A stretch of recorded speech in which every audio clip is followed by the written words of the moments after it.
2, 3. Let's get Malik out the way. And let's light the beam one time. Come on, man. Light the beam, baby. Yes, indeed.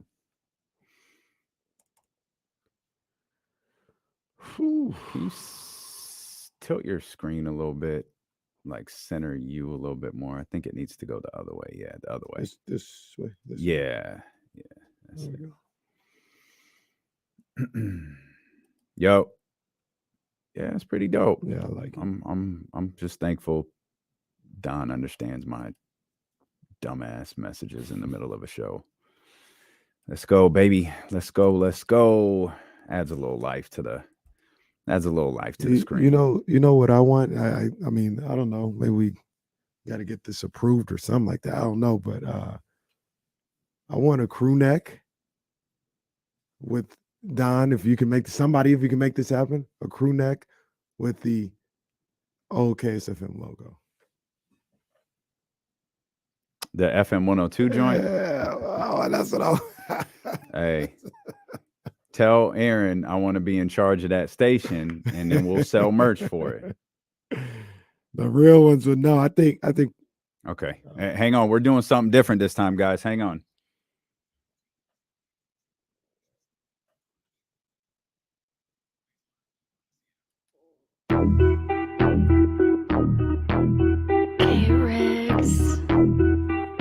Yeah. We got them screaming D-Lo, KC, D-Lo, KC, D-Lo, KC, D-Lo. We got them screaming D-Lo, KC, D-Lo, KC, D-Lo, D-Lo. We your number one spot for some sports, huh? Got the city going crazy when we work, huh? We top 2, but we ain't 2, we in first, huh? And when you need the real, we is who you search, huh? D-Lo, KC, D-Lo, KC, D-Lo, KC, D-Lo. We your number one spot. Young Zell, let's go, baby. Let's go, baby. We in here. I like that. And yo, let's just go from one. Let's just go from one right into the other because it was 5 on 8 last night. But the Kings get the dub. They do not know what Sacktown brings. When on the low, that's a Sacktown thing. Talking about us, it's a bounce out thing. Must they forgot we some Sacramento Kings. Whole squad going crazy, yeah, we back with it. Northern Cali going crazy, one sack winning. If you doubted us, then ain't no back spinning. This is real right here, ain't no catfishing. So tell me what you see now. Down the lane off the rebound. It's 9-16 now. Look towards the sky like the beam now. Tell them like the beam now. Like the beam now. Hold up. It was 5 on 8. Come on, man. Let's get it, baby. We had to go to overtime yesterday. Let's get it, baby. Fourth quarter Fox OT Trey verse 2. We got to run it back. Young Zell, come on. Sack crowd, make sure everyone knows. Let me tell you how this thing really goes. Yeah, we travel deep. Whether we home or on the road, we lit. You don't want that smoke with a team of the year. We shaking things over here. Don't doubt, we believe over here. We don't bleed over here. And let me just speak real clear. I only deal with real kings over here. So tell me what you see now. Coming down the lane off the rebound. It's 9-16 now. Look toward the sky like the beam now. Tell them like the beam, like the beam, baby. Let's go, baby. We in here. That's our man, Young Zell, on the new intro. Sir. That's our man, Young Zell, with the official victory song right there. Light the beam. We welcome you in here to this Tuesday, final day of January 31st edition of D-Lo and KC. I'm Damian Barling. Acknowledge me. He's Kenny Caraway. Yes, sir. Acknowledge me. Stringer in the house. Oh, man. Stringer in the house. Run it back. I want you to put the word out there. We back up. Understand me? We back up. Let's go, man. Back up, baby. Let's go. We back up. Let's go. They was up here talking about, the Kings, a bad week, and it'll be 11th. No, damn it. No, it ain't going to happen. This team don't fold. The Kings respond again. Challenged, I think, by their coach, Mike Brown. They respond. They get above that 113 threshold, and they beat the Minnesota Timberwolves yesterday in overtime, 118 to 111. We'll get to all of the different storylines all throughout the day, wherever you are, ESPN 1320, 98.5 FM HD2. If you're on the Odyssey app, if you're on Twitch, Twitter, YouTube, or Facebook, we appreciate you so much for being with us. Coach David Patrick, coach of the Sac State Hornets, going to be with us coming up here in the 1 o'clock hour. Jason Jones, your partner over there on the J Street Vibes podcast. New episode available for you immediately upon the conclusion of this show. We'll talk to him in the 3 o'clock hour, and we'll dive into all of the different storylines from last night's game. It was a hard-fought win for the Kings. They battled. And shout out to De'Aaron Fox. I believe De'Aaron is a big D-Lo and KC fan, because he must have been tapped in with us yesterday, because he came out aggressive in that first quarter, and it set the tone for that offense, and it set the tone for that team. This is what he asked for.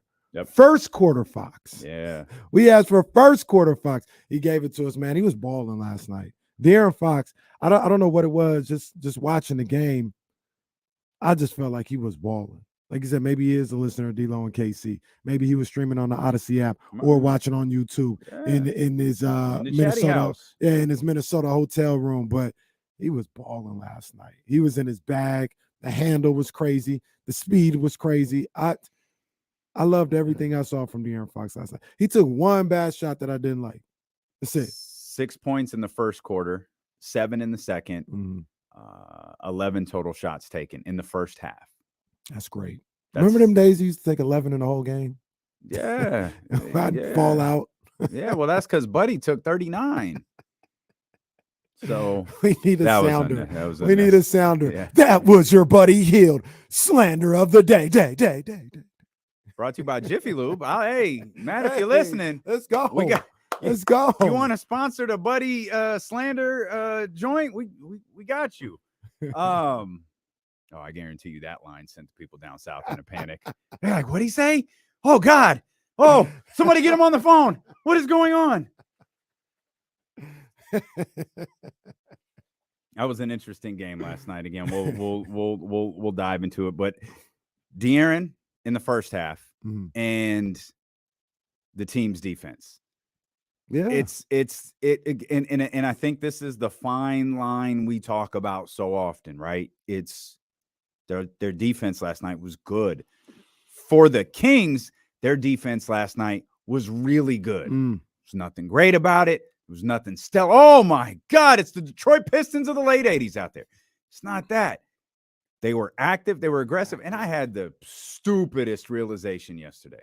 Mike Brown's always talking about rebounding and offensive rebound, defensive rebounds, those types of things. And there was a couple of plays. It was in the first half, right? And this is where we're talking about Mike Brown challenging this team, and I believe this team responds. You could see them fighting for rebounds, different players, the team collectively fighting for rebounds that they wouldn't get. But because they got their hands on it, it landed over in someone else's hand. It landed in a teammate's hands. It was just it was simple activity that kept loose balls alive in the air. And that allowed the Kings to do some of the things that they were doing. That allowed the Kings to get some second chance points, which seems to be rare for them this season. It was just the level of activity when the ball was coming off the rim, I thought was greater last night than it has been certainly in the last couple of games, but I feel like it's been in recent memory. Last night, I felt they got back to gang rebounding. And when you have gang rebounding, there's a number of different things that can happen out of that.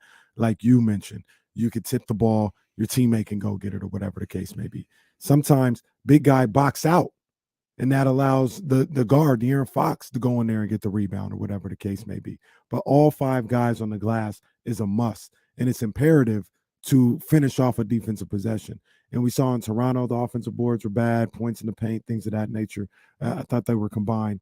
I thought it was a little bit more of the same in that first game. I don't know the numbers exactly, but it felt like they weren't strong inside. And last night, that was the complete opposite. I thought from the jump, they were rebounding as a team, and they went in there and they fought to close out a defensive possession, and that's what you want to see. There was also something else that I really liked. And it just showed the attention to detail on the defensive end. It didn't result in a stop. It's really random. This is one of the Kenny randomisms of the game. I like it. But at the end of the first quarter, Ant-Man was sizing up. I don't remember. It might have been Trey Lyles. I don't remember. That really doesn't matter.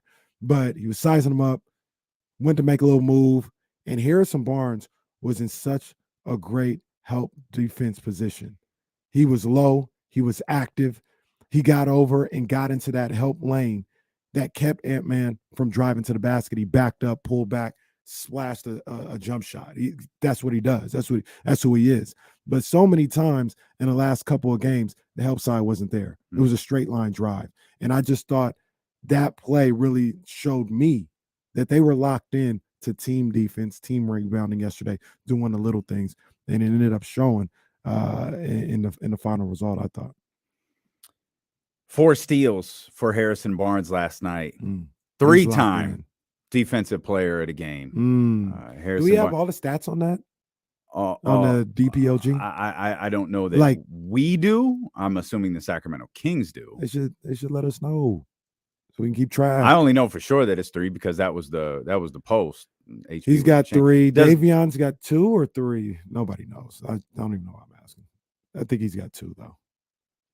I don't even remember 1, but I'm Davion. Davion got 1 for sure. I think he got 2. It's crazy that you only have 1. He definitely got 1.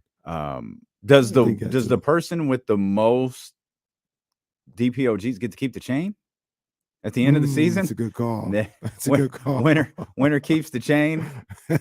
Like Harrison, you got to sign an extension, man. You can't leave with the chain. Don't give it to Keegan. You're gonna break it. Yeah, that's what I asked. No, it'd be great if Keegan actually did win it, didn't break it, and it like switched his personality, and he just he started wearing who'd he sign? Is he with Adidas? He's with Adidas. Starts wearing Adidas tracksuits, big chain on. What's up, my G's?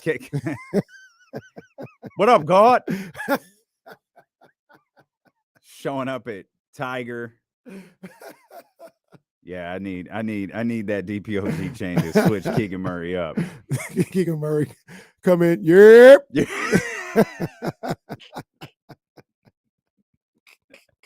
Oh, I need that.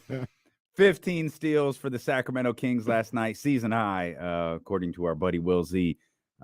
Season high, 15 steals for that team. We mentioned 4 from Harrison Barnes, 2 from De'Aaron Fox. And excuse me, 3 steals from Malik Monk. Malik was active out there. Malik played his butt off last night. Those 3 steals go along really nicely with his 19 points. Yeah, and his 3 steals does not take into account he had a huge deflection in overtime. That got him hyped, got everybody hyped. Yeah. Getting his hands in the passing lane, just a random. It wasn't even like a big defensive possession, but he was active. He was ready to go. Got the deflection. I don't remember who came up with the ball, but Malik was hyped after that.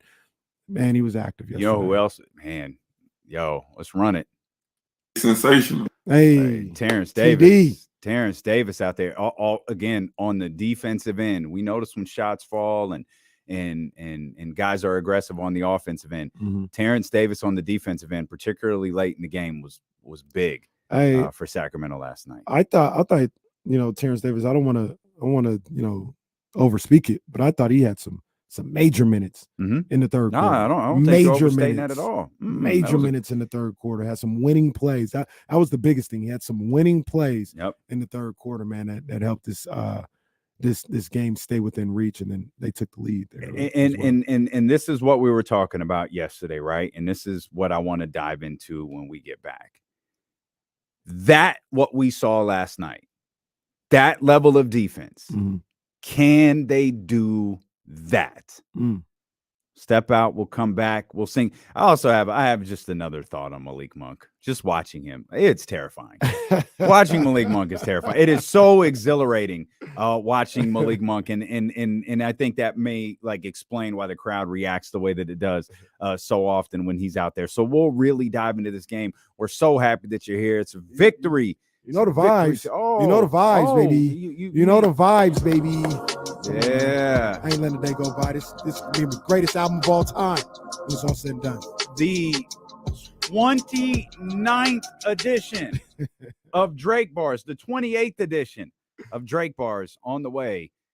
Here with D-Lo and KC on Sacramento Sports Leader, ESPN 1320. What y'all think of that new Young Zell track we dropped, man? Yeah, that's some good stuff. Zell did that for us this weekend. I hadn't heard it, man, so that was the first time I heard it. I liked it. Yeah, I purposely kept it from you. I like that. Hear it on the air. Young Zell, boy, they had like the Bean playing in Tiger. Yeah. They had like the Bean playing in Tiger. Michael, stop, man. Why are you trying to pit the greats against each other, man? Come on, man. Stop putting the greats against each other. Hater. No, he's a way better rapper than I am. Look at Dr. Davis' message right below that.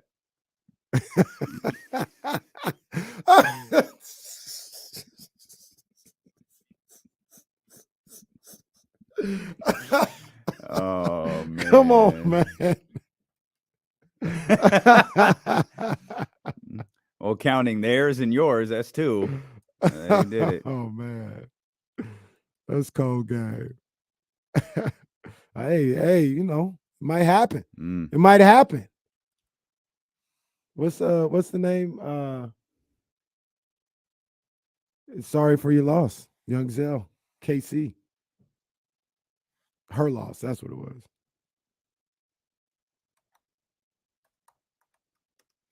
Oh, I like that. I like that. Monk could be Doughboy. I like that. I like that. That fits perfectly. That fits perfectly. We got a problem here? We got a problem?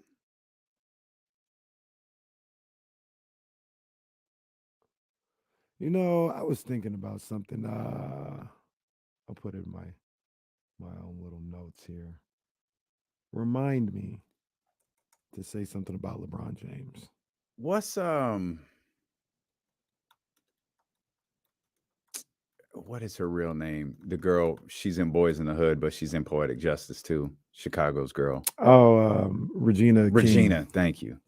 Regina King. It's crazy looking back at her at Boys in the Hood to see what she wound up doing as her career evolves. Yeah. Did she this whole 6 weeks scheming on her, man. Did she win an Oscar? Oh, what movie was I don't think she won an Oscar. I think Wasn't she won or something. She won a did she win an Emmy for that? She had a show. Damn, I think it was like a superhero show. Yeah, what the hell was that? Regina King also she has an Academy Award. Academy Award. That's an Oscar. That's an Oscar. Oh, yeah. Then what did she win it for? It says Best Supporting Actress in 2019. I don't know what movie she did though. Damn, what movie was that? Anybody got it? What actress? What did Regina King win for? But Tyler, this probably was maybe her best work when she was Riley and Huey. Oh my gosh, Riley is, Riley is wild. It was If Beale Street Could Talk. That's what it was. I still haven't seen that movie. I wanted to see that.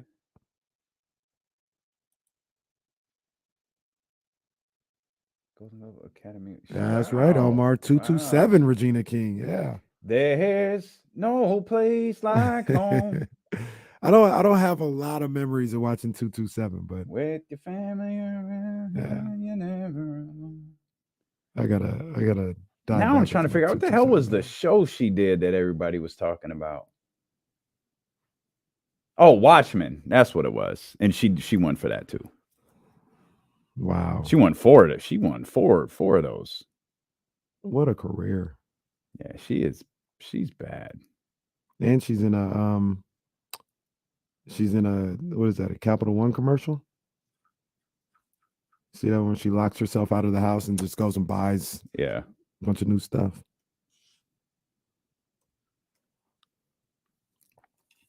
Angela Bassett might be the most beautiful woman in the world. Wow. Whew. Whew. Whew. Lord is my shepherd. You know what I want. Courtney B. Vance just living that life.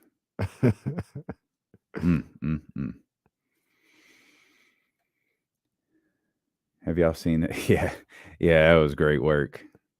That was great work. I don't think I've seen it. I don't think I might. No, you saw it. You retweeted it. Yeah, we talked about it. The intro. You know what? I'm thinking it was. You know what? I don't think I heard the audio. I just watched it, and it gave off Family Matter vibes to me. I actually think this. I actually think the sound was Family Matters. Wait, I can't remember. I don't even know what the Full House theme sounds like, to be honest. There's a different habit this day and age. Reading it on the That's Full House. Page. No, that's Family Matters. Oh yeah, that's Full the one I think it was. As days go. No, yeah, it was Family Matters. That's what I thought. Family Matters. Yeah, Full House is. That's the one that it was. Okay, I don't know what's Full House. Wow, how do I not know Full House? Yeah, that's Family Matters. I don't know what Full House is. Oh, it's gonna bug me. Gotta look. Damn. No, I'm here it is, right here. Everywhere you look. Oh, that's everywhere it. There's a I hear to hold on to. Oh yeah, okay, there it is. Yep. There it is. Yep. Yeah.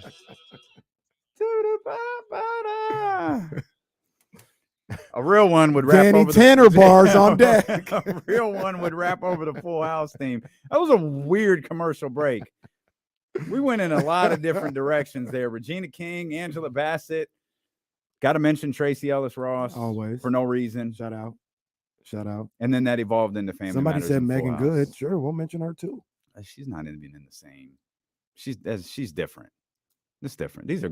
How old is Megan Good? Megan Good is not young anymore. Well, she's not, but she's like probably like Angela Bassett's in her 60s. Yeah, Megan Good is Tracy probably, Ellis Ross is 50. If I had to guess, Megan Good is 35. Yeah, she's a child compared to these two. These are 35. These Angela Bassett, Tracy Ellis Ross, the two most beautiful women just ever. Well, I mean, I like to say Jazzy 510 is the most beautiful woman. That's smart because she's watching, and you need a place to stay. And Jazzy, and it's true. And the truth is, Ryan Patrice might be the most beautiful girl in the world. Megan Good is 41, by the way.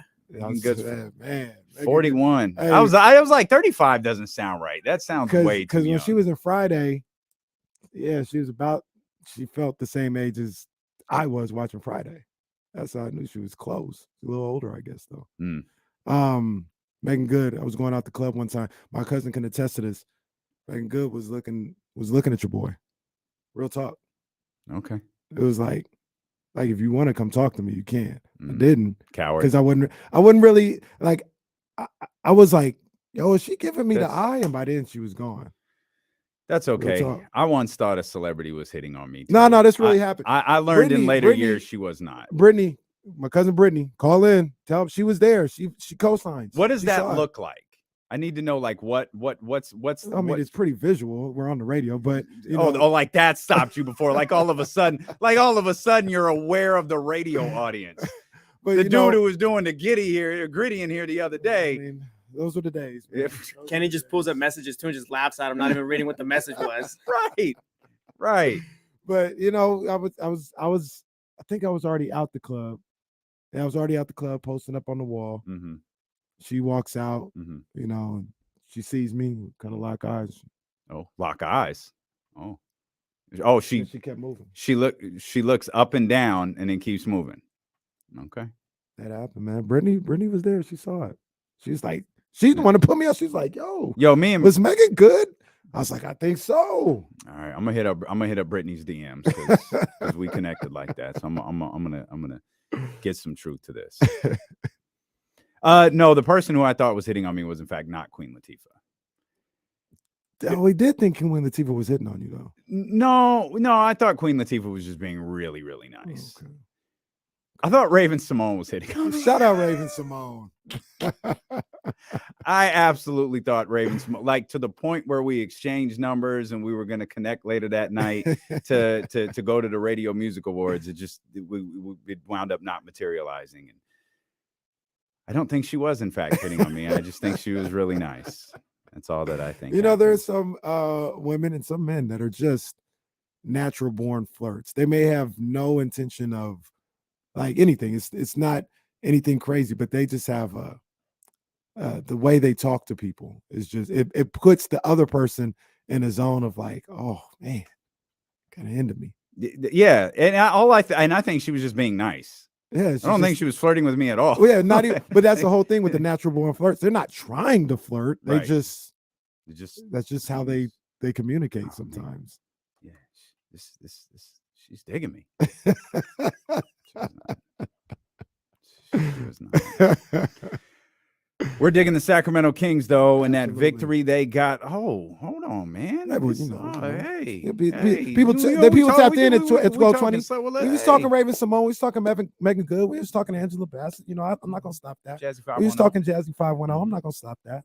You know, but we here though. Oh, we here. And you know, the Sacramento Kings, they handle business like they were supposed to in Minnesota. A frigid Minnesota. Oh, that's what I heard. Yeah, man. 118. 111 in overtime. 40. I need that beat. Yeah. It was cold, but you know, it was really just cold in the hearts of the Minnesota Timberwolves fans because we put it on ice. You know what I mean? You feel me? Let's get it. Yeah. If I'm wrong, then I don't want to be right. But I messed up something that was love at first sight. Told her, let's talk about it because I don't want to fight. But I missed the call. Now I got sleepless nights. Look. Fourth quarter Fox is real, you heard? Keegan stacking double-doubles and never say a word. Ant-Man, my guy, so I don't want to go there. Domas killing little bro. Rudy Gobert. Hey. Oh, come on. I said Domas is killing little bro. Rudy Gobert. Hey. You already know what it is. I like that. I gotta give a shot to Malik Monk and Terrence Davis and Trey Lyles because they were balling too. They came off the bench and did work. Yeah. Let's go. I popped for the Rudy Gobert line. That's good stuff right there. Did anybody? Can he explain? You'll see, but I missed the call. Now I got sleepless nights. I think everyone. Wow. I went crazy on that one. I went crazy on that one. Y'all wasn't ready. I missed the call. Now I got sleepless nights. Oh my gosh. I was talking about a girl, but it really could be the calls. Oh my goodness. It's crazy, bro. I'm really in my bag. Me and Young Zell. Her loss coming next. Her loss too. It's crazy. I love that you explained that as if we didn't get it.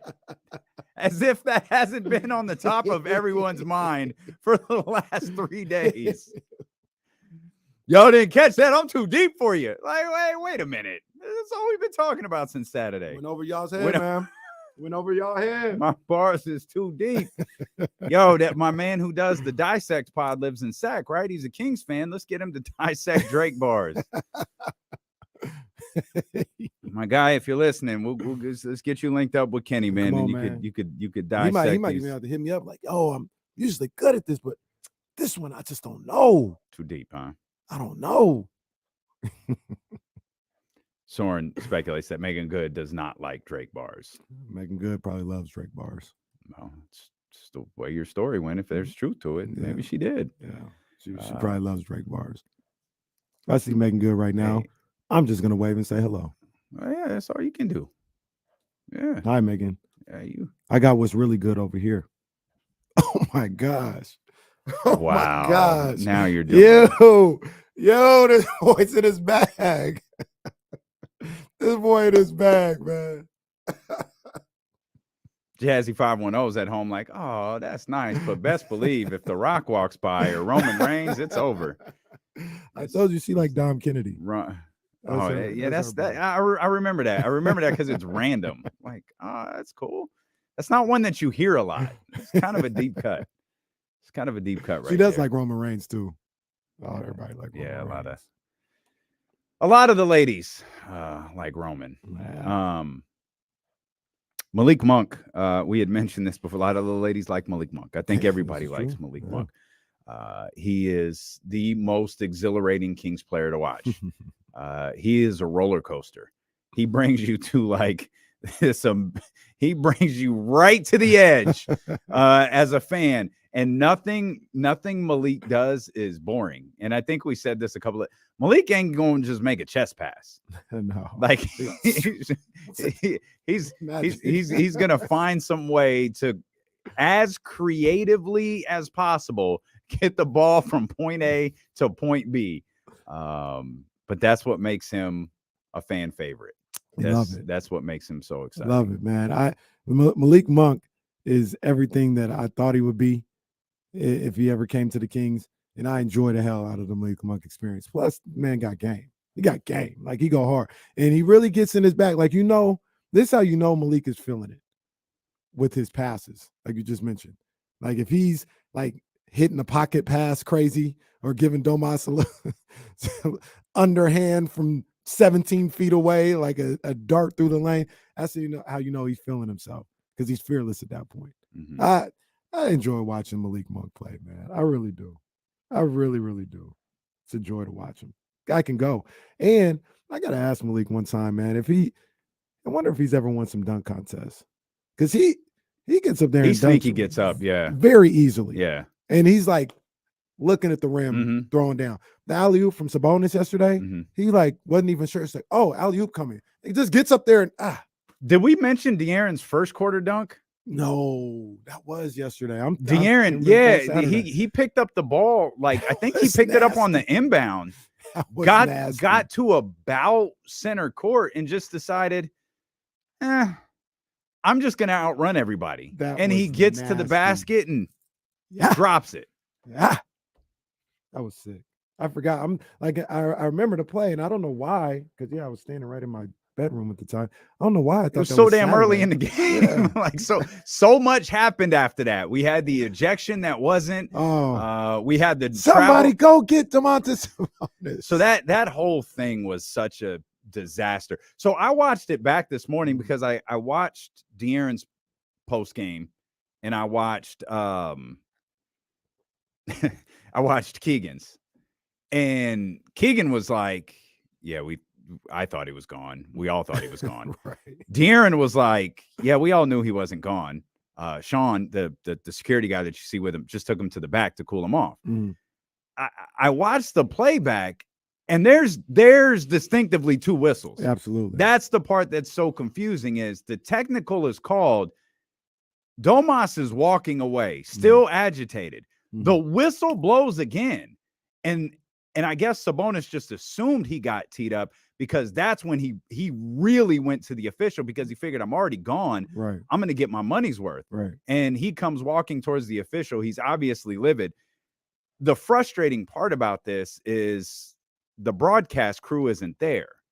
So they don't really know what's going on before the game goes to commercial. And everyone thinks he got tossed. And Chris Biederman is there, and he sees Domas going to the locker room.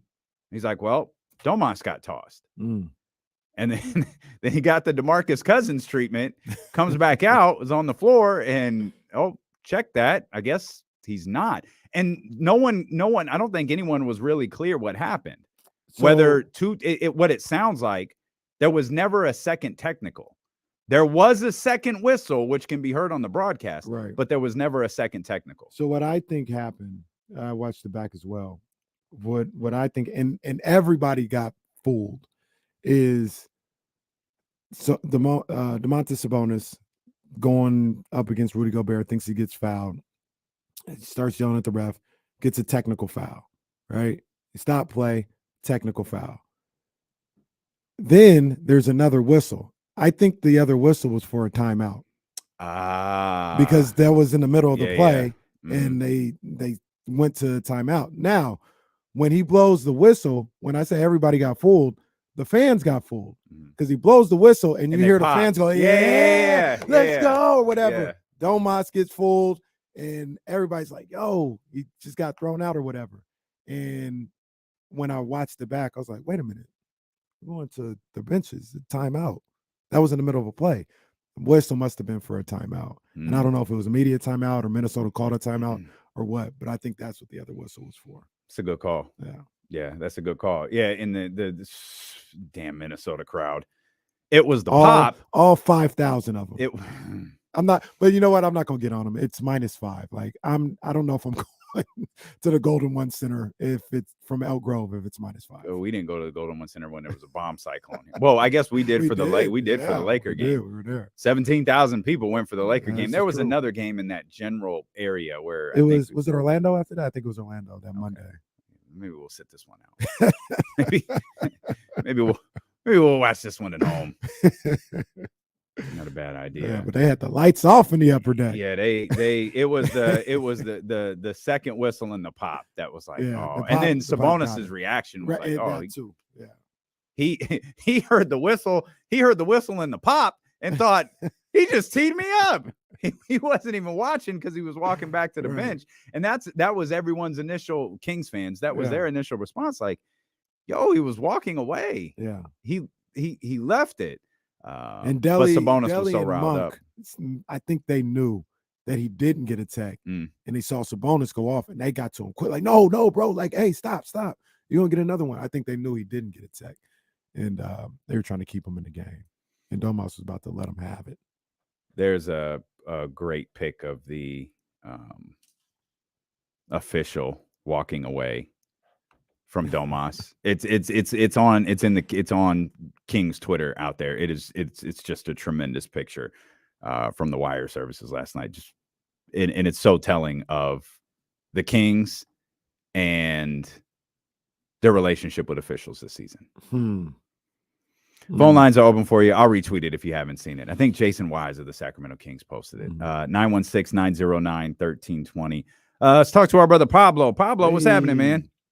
Hey, what's up, fellas? Sorry I've been disconnected in the past, but finally I just went outside to get a good connection. But hey, I just wanted to say, as far as Fox is concerned, that, man, he's next level. He's not underrated because people know, coaches and players, but he is underpublicized. And real quick, I just want to nominate 2 ladies, since you're talking about fine ladies. It'll be Sade and Coach Lindsay. All right? Those are my picks. Okay. All right. Pablo pulling up from the logo right now. hey, hang on. Pablo pulling up from the logo. Pablo, man. Pablo pulled up like Fox in Orlando. By the way, we're not nominating beautiful ladies. That's not what we were trying to do. I just said, no, we're not. We're just talking Angela Bassett is a beautiful. That's all the conversation was. We weren't nominating anyone. I just told a story. It wasn't nominating Megan Good. Just told a story. Pablo, Fox in Orlando. Pablo from downtown. Hey, Lindsey Harding will be with us next Monday. Yes. She's going to join the show for the first time. Lindsey Harding on the show next Monday. Rob W.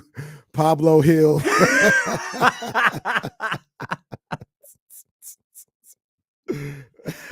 Oh, man. 916-909-1320. I feel like we need to start.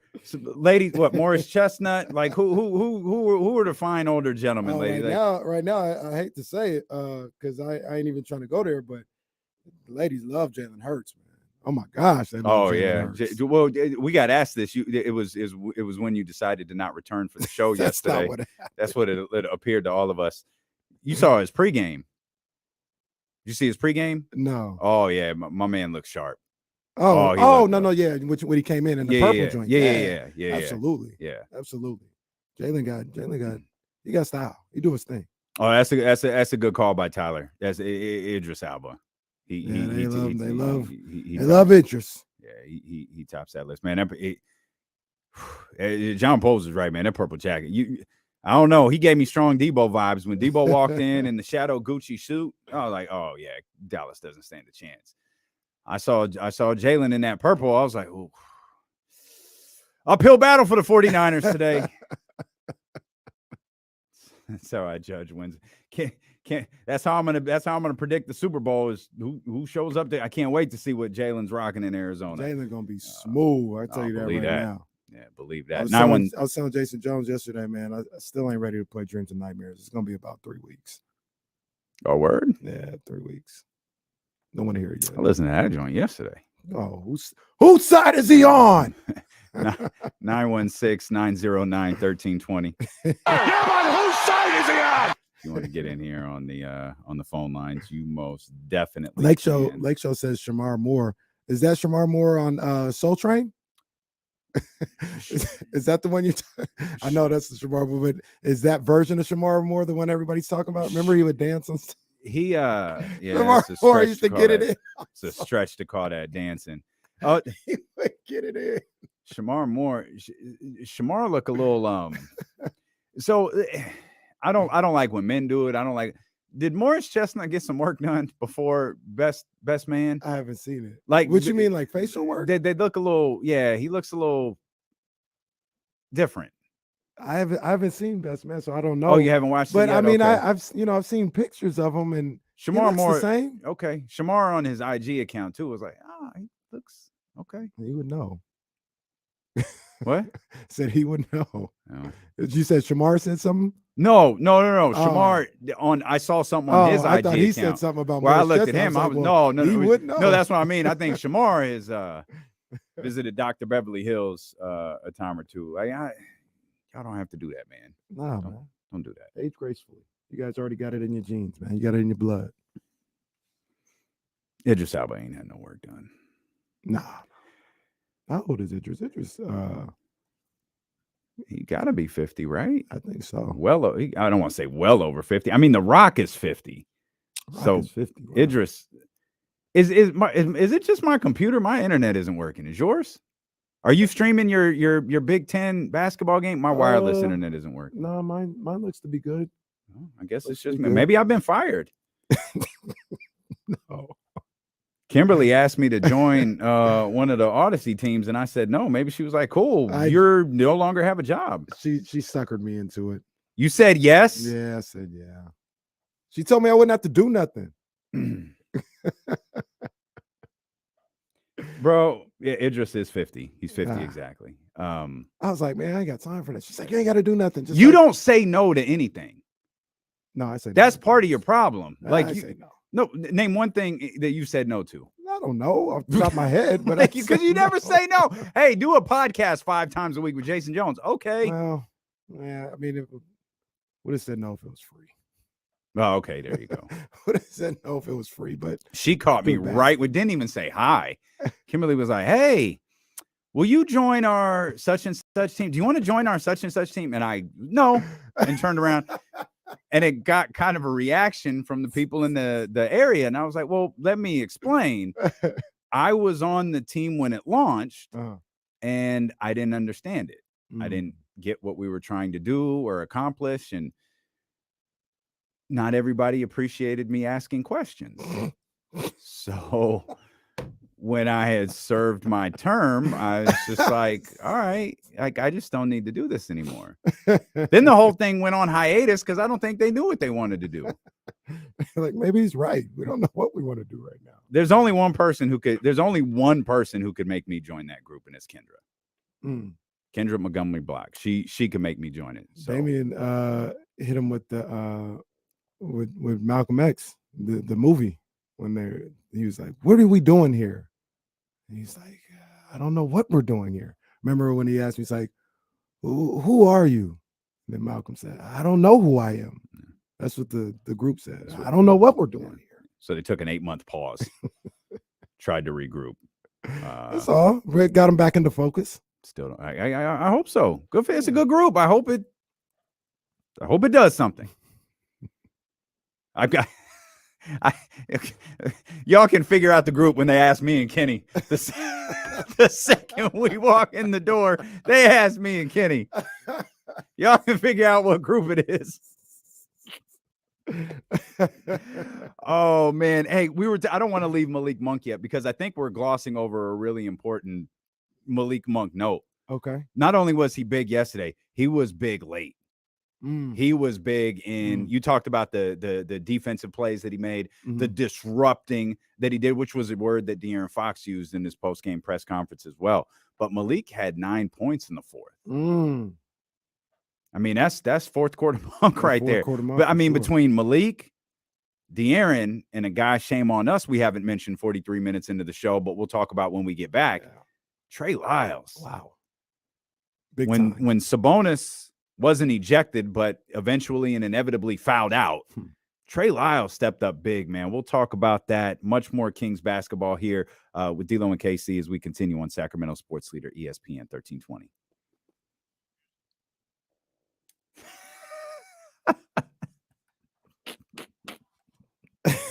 BSU, baby. BSU. I was in the BSU at McClatchy. Shout out Mr. Withrow. You know, one thing I do regret. I was in the BSU, but I was kind of hands off. A bad job by me. I didn't go to any of those conferences. You know, it was kind of yeah. Go down to like Yep. Ventura or something like that, and like all the BSUs from California, from high schools in California, would be there. Yeah, I heard they had a great time.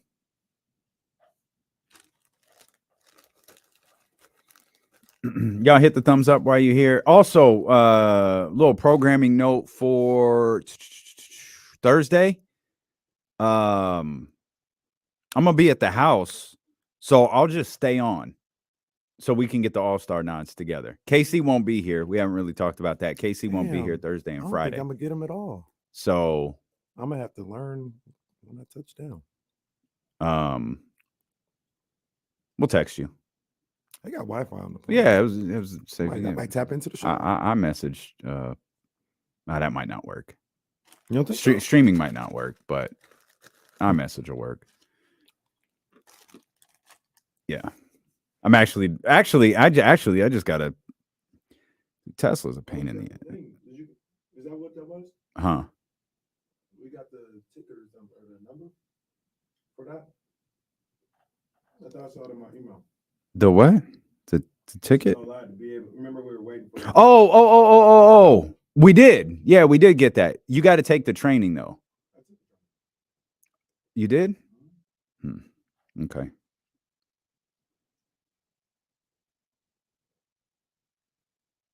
So is that just for you, that number, or? Yeah, it is. I think it's just for me. I think you have to. I don't know. Jeff said the other Jeff said you had to take the training, but I was just going to stay on the live stream. That's all I was going to do because it's. I think it's at 4, so I was just going to stay on it.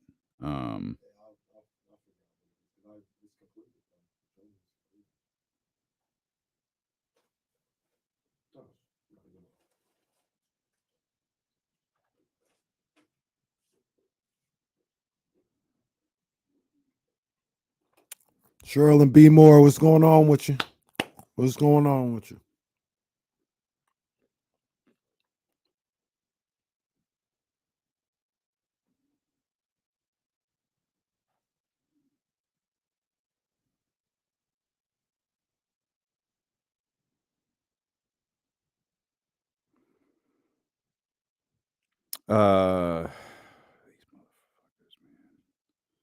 We can do whatever you want to tomorrow because that stupid ass car company just moved my appointment for the 3rd time.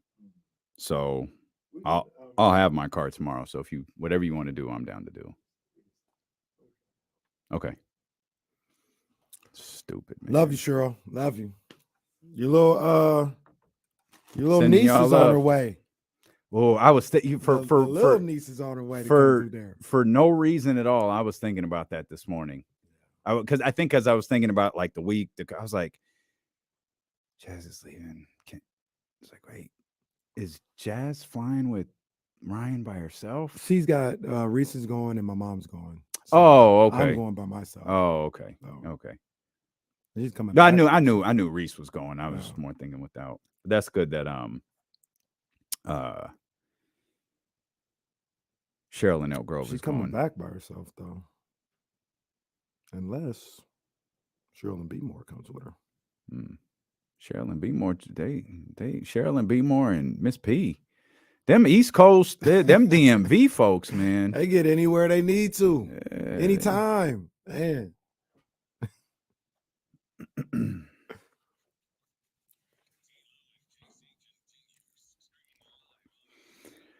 Coach David Patrick set to join us coming up about 30 minutes. Sac State men's basketball. I think we'll talk about anything but. Oh yeah, I know. You don't want to talk about the team. We'll listen to NWA. We'll find ways to. Did you watch? This is kind of random. Did you watch the women's game on Saturday afternoon? That's the one they lost. Yeah. That was a dope atmosphere. That Montana State Yeah. That was some good stuff, man. Yeah. And that was a good game. It sucks they weren't able to hold on, but I can't wait to I think they're the Bobcats. Get them at the Nest. Mhm. That's the one I might have to go to. I gotta see what day that is. Get the Bobcats at the Nest. All right. Show up. Show them what a real atmosphere is. Yeah. With that. Stingers up. Do they do that? I don't think they do. Who was the wrestlers that were bees? The Killer Bees? Jumping Jim Bronzell and B. Brian Blake. I believe they did go. Everything terrible. Always goes back to wrestling. Everything. Always. Well, it makes life make more sense when you bring everything back to wrestling. Hey, another random, because I know we want to talk Malik Monk. Did you see Trey Lyles too? Did you see the lady that was sitting next to the Kings bench that was courtside? That was a Kings fan in Minnesota. Yeah, it's not our girl from here, is it? Who? The girl I was pointing out in the suite? No, that's the homie. She's ultra live. Yeah, that's the homie. No, she was sitting right next to Coach Brown, but it was a courtside seat. I don't think she was going for the Kings the whole time. I noticed it because she was up with the rest of the Kings bench calling for a travel when the play happened. You got to see her. She was like, travel. I think there were Minnesota fans that were like, oh man, he traveled. No, he didn't. Yeah. So, okay. I want to give Trey Lyles his props before we dig into the officiating, and we will dig into the officiating. Trey, we've said this before, and man, I don't mind repeating myself in this regard. Dude, Trey Lyles is ridiculously dependable. Yes. He is there for this team, and he kind of played a different role last night when Mike Brown went with a smaller lineup after Domas after Domas committed his sixth foul. He was huge in OT. Yeah. I mean, he had 8 points in overtime. What they score? OT Trey score like 10 or something. I think they all. I think all of the points. Maybe not literally. The bulk of them came from Trey and De'Aaron. Yeah, and the 1-3 from Keegan. Everything else was Trey. 8 from Trey, 4 from De'Aaron. They scored 15 to 8. Trey was big time, man, and he continues to be big time. It seems like every game, he's stepping up and doing something positive. Like you just mentioned, super consistent, super reliable. And this is a guy that I said it before. I'm not the only one. I didn't come with this on my own, but I think he's somebody that, if you can afford him, if he understands, if he's cool with his role here, it's somebody you bring back. It's somebody that you have as part of the culture and the roster moving forward, because he's a bit of a Swiss Army knife. He doesn't take anything off the table. He may not have 24 points or 8 points in a overtime period all the time or anything like that, but he's never going to be terrible. Like, he's either going to just kind of be there or be really good. And that's you said it perfectly. A guy that you can rely on. That's extremely vital. He is as dependable as a second unit player as the Kings have had all year. And it's hard to not draw the correlate. We talk about, we joke about the 113 plus, or it's actually 114 and superpowers and offense and all of that. But it's hard to not look at, 8 points from Terrence Davis from the bench, 19 from Malik, 11 from Trey Lyles. You even got 5 from Chimezie Metu in his 11 minutes in there. This bench, when they're playing at that level, this is a tough team to beat. And Minnesota is a team who's been playing really well over the course of the last 2 weeks or so, man. And you talk about the importance of a game. Who he root for? Did not go our way yesterday. It was all bad. With the exception of the Nets beating the Lakers, which I think most people penciled in anyways. Once again, remind me to ask LeBron a question. You're going to ask LeBron a question? Do we need Jesse? Can you get LeBron James on the phone? I guess I'll ask you a question about LeBron. All right. Ask a LeBron question. Do you just want to ask it now? No, we're talking about the Kings. Okay. LeBron question. Yeah. Got it. You know, the last time we did this, you forgot. I got it written. You absolutely forgot what. I have the question written down okay. right now. Like not even just LeBron. I got the question written down. All right. We'll get to that. But no, like the bench is crazy. Yeah. And I don't know, Will Z, I don't know where you're at. Okay. You know, maybe, maybe it's just a figment of my imagination. But I thought they went to a lineup on 2 different occasions last night that I don't feel like I was used to seeing. And it worked out great both times. Midway through the first quarter, maybe the end of the first quarter, okay, they had Sabonis still in there with TD, Monk, Davion, and Trey Lyles. And I thought that group played great. Nobody could score. Nothing was going on. They defended. They were athletic. They were aggressive. Got it to 18-8 with about 2.5 minutes left in the quarter. Like they thought they played great.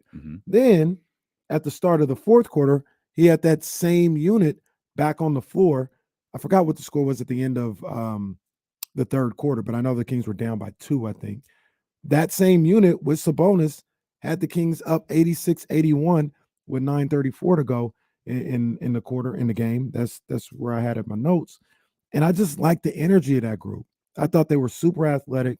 I thought there were some dogs out there on the defensive end. And I don't know if that group had been used before. Maybe they have, and I just hadn't been paying attention. But it doesn't feel like it because getting TD and Monk in there is not something that we've seen very often. Right. But they got that group in there, and that goes to maybe what you were talking about, where Trey Lyles, he can fluctuate. You know, he can play the 4, or if you're making a sub for Sabonis after they've done what they've done, he can go to the stretch 5 in that situation, and you're bringing Keegan or Harrison, whoever in there. I like that group. That group showed me a little something. It stuck out to me the way they played together. I thought the energy was really high with those guys. I'm pulling up the game right now. You guys refresh my. You're talking about lineups. Was TD out there with virtually that same group after Domas fouled out in the 4th? Late in the game, was TD out there? No, late in the game, off the top of my head. Well, actually, I'm looking at the game right now. So it was Fox, Lyles, Keegan, Harrison, and Monk. Okay. Yeah. But he was out there for a time, but I think at some point they had a substitution, and I know Keegan was in there at the end. So Keegan, his minutes out there, like you said, impactful minutes, winning minutes. Like Terrence only played 16 minutes. You know, it's not like he played 40. It's not like he played 30 the night, like he did the night he dropped 30 plus against Brooklyn. Yeah. Like he played 16 minutes. He was just really, really impactful in those 16 minutes. Plus, every time it feels like, it's unfortunate, but every time Terrence gets off the bench, you notice now. Yeah. Because it's kind of just sporadic, and that's been the story. For better or worse of the season for some of these guys. But immediately he went to Terrence early, and it was like, oh, yeah, all right. I think Katie had said he had played 3 minutes in the last 6 games or something like that. Man, something crazy. That's tough. Yeah, and he was ready.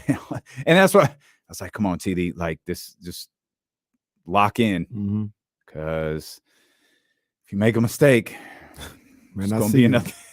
We might see you against Dallas at the Golden One Center, but that could be it. And to his credit, that's not what happened. Yeah, like he was ready to go, and he didn't have that. We wondered how many times those guys, the Rashans, the Terrence Davises, the Chimezie Metus, get fearful when their minutes are limited or they're coming off a DNP. Are they going to get pulled after a mistake, a bad shot, a missed defensive assignment, or something like that? And Terrence didn't even give Mike a chance to have to make that decision. No, he played some really good basketball. I was glad to say, very active, man. I think, and you can take your pick whether you want it to be Metu or Trey Lyles, but I don't know, man. I like to see that group. It was very. the group was very multiple. What I mean by that is, they can guard a bunch of different positions. I even saw Davion guarding Ant-Man, and we'll get into Anthony Edwards because I feel like I saw the future last night, boy. Yeah, boy, the last 2 nights I might have saw the future. But that's why I'm worried about Thursday. Well, yeah. I don't think it's gonna be this year. All right. Thanks to his general manager kind of messing things up. But I think we saw the future. Somebody saw, and they're not far off. Somebody way back when, like one of the Twitter people, were like, was like, yeah, Ant-Man is Michael Jordan. Not like he's going to be the best player of all time, but that's the jumping, the shot making, the size. That's Michael Jordan out there. And when I see him, I can't not see it. I get what you're saying. That's a hard. It's hard just because you mentioned his name. But yeah, I'm not saying he's going to be the greatest player of all time. Yeah, it's a hard comp. It's a hard player comp. The player comp is Michael Jordan. I guess if I work through that, I get what you're talking about.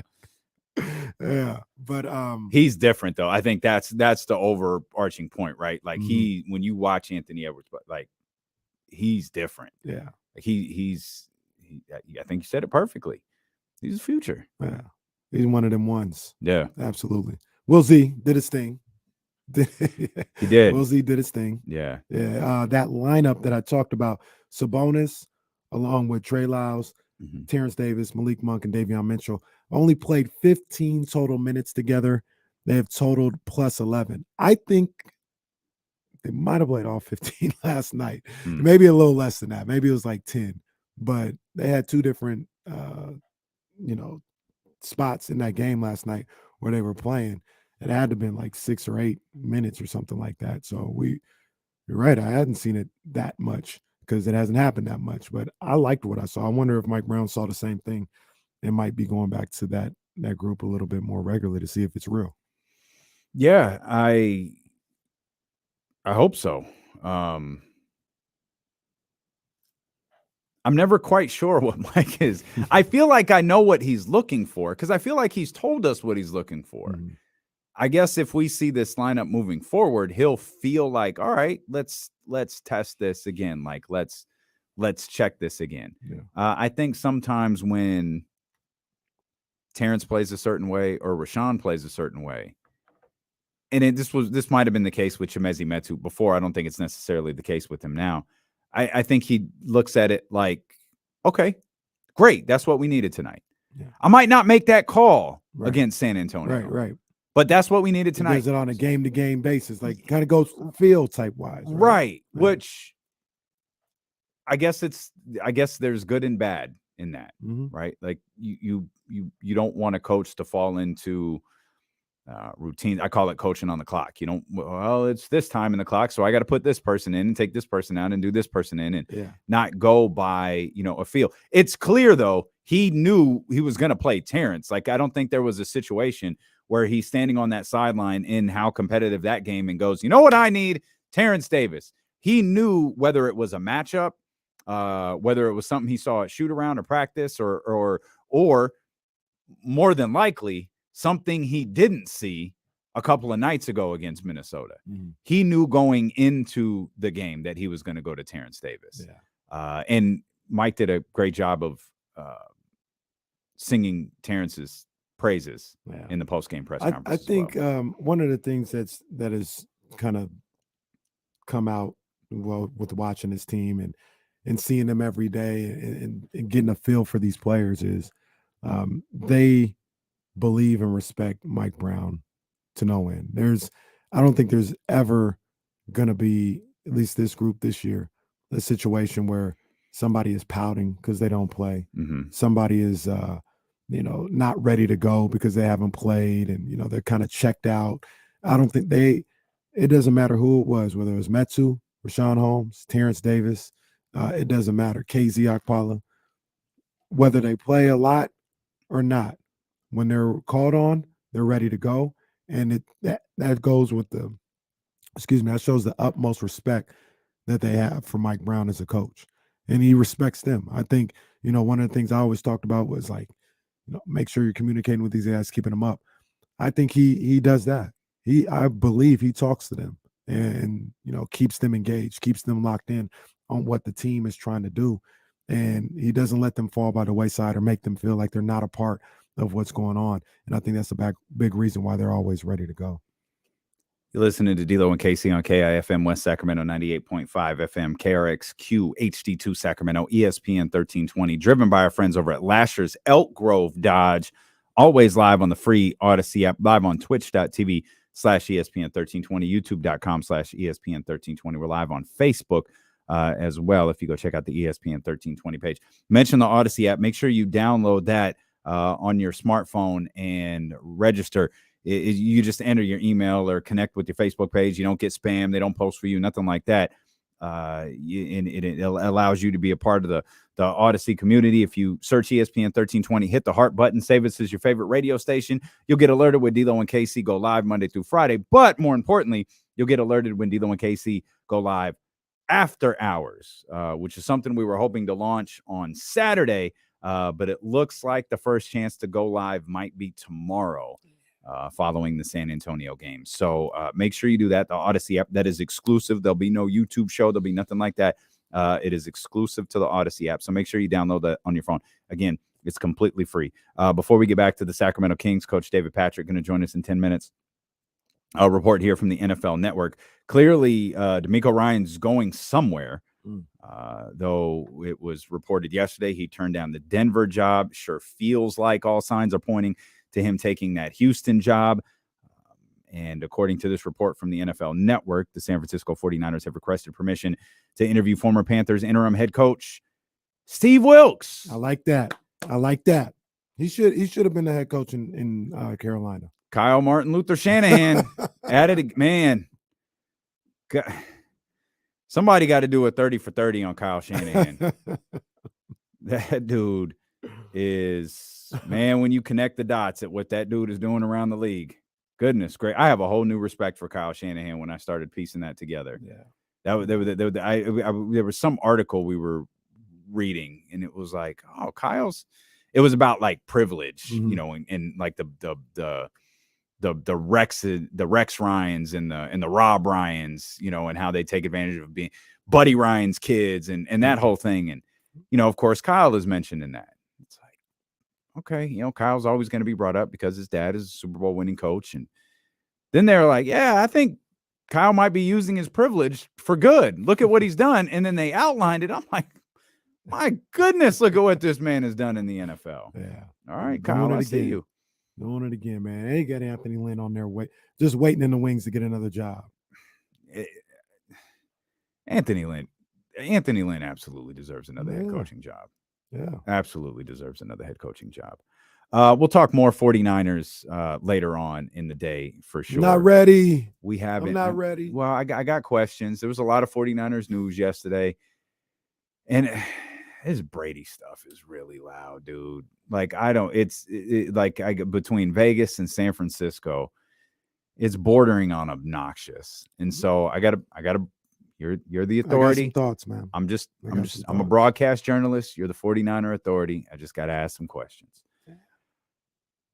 We made it 67 minutes without really talking about the officiating. So applause to us. We did reference the ejection that wasn't.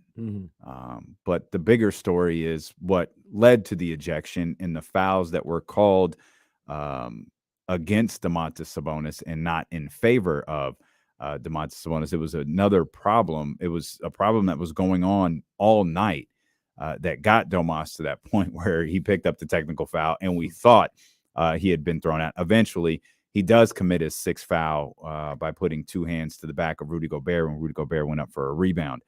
But you had the missed travel call on what wound up being the game-tying shot. Now, the Kings had the final shot of regulation, but there was and I'll take the Mike Brown stance here because I'm sure this is what Mike Brown will tell his team. I think the Minnesota Timberwolves had like 3 chances on that play. On the tied 3. Oh, yeah. It doesn't excuse the missed trap. I'm guessing that's what Mike's telling his team. Mhm. We can't give them second opportunities. We certainly can't give them third opportunities. Yeah. But my man was so anxious to get the ball to Anthony Edwards. He did the electric slide over there and then realized, I can't remember if it was Keegan or Harrison had closed out on Ant-Man. Well, I know. So the Ant-Man made the pass. And it was, I'm looking at it right now. That looks like Tyler. That looked like slow-mo in the corner. In the corner? Mm-hmm. Oh, I thought that was Anthony Edwards in the corner. Yeah, because that's D'Angelo Russell right there. So that's slow-mo in the corner. He was looking to swing it. Great job by Keegan to get out there and, kind of get. He probably would have stole that pass, or, would have been a tough get. And McDaniels just, as Jason Jones said, slide, baby. Started sea walking out there. Well, what's that? Coulda kang, beep, bang. Dub C. And just kept moving on. No, just kept moving on. No call. No. We don't see nothing. That's why he took so much time shooting. He traveled and was like, they didn't blow the whistle. Well, might as well. I'm gonna shoot it now. My man hit it. My man didn't even smile. He was looking around like, what's the gift? Looked like OJ in the courtroom. Oh man. He knew he got away with it. What's the gift? I don't think I've seen the movie, but the superhero where he's like looking around and he's like, people are cheering for him or something like that. It's like a new gift. You seen it, Jesse? Yeah, that's Homelander from The Boys. He does something bad or whatever, and like he's kind of, I messed up, and then everyone starts to cheer him. He's like, oh, okay. He didn't. McDaniels never hit the. He never hit the. Oh, okay. He almost like tiptoed back to the huddle, like. Yeah, man. It's like, I think he's. Are they going to review this? It's not reviewable, right? It's. They came out like a king. They came out of the huddle. He still had a straight face. He's like, hey, really? Okay. All right. Well. Yeah, man. I don't know how you missed that, man. I really don't. I don't know how you missed that. It was clear as and with all that said, I thought De'Aaron was going to hit whatever I knew De'Aaron was getting the shot. Mm-hmm. Like De'Aaron's going to hit whatever shot. You know what I love too, because Ant-Man and Fox were low-key going head-to-head yesterday. Yeah. It was low-key going head-to-head. Yeah. And the other thing I love about that is they were guarding each other. Mm. They were guarding each other. They were, come on, let's go. Hey, man, I got 5. Fox, I got 1. Let's go.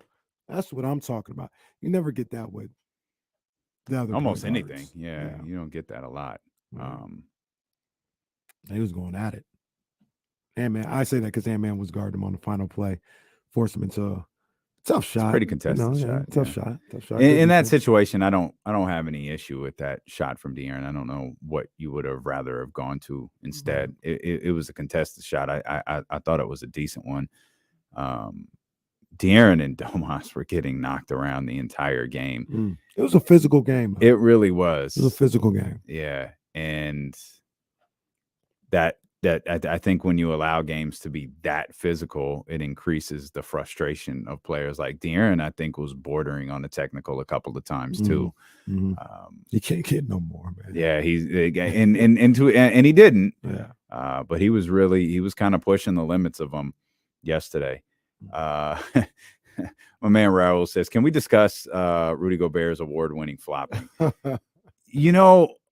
I was watching. I've never believed that Rudy Gobert is a bad basketball player, but I watched him last night, and I'm just like watching him, and for no reason whatsoever. It was when he was at the foul line, like really late. He was at the foul line. I was like, I get why no one likes you. I'm just looking at I bet your teammates don't even like you. Like there's something about him that just comes across terribly. I hope he's a nice dude in real life. He seems like a nice guy. I don't know.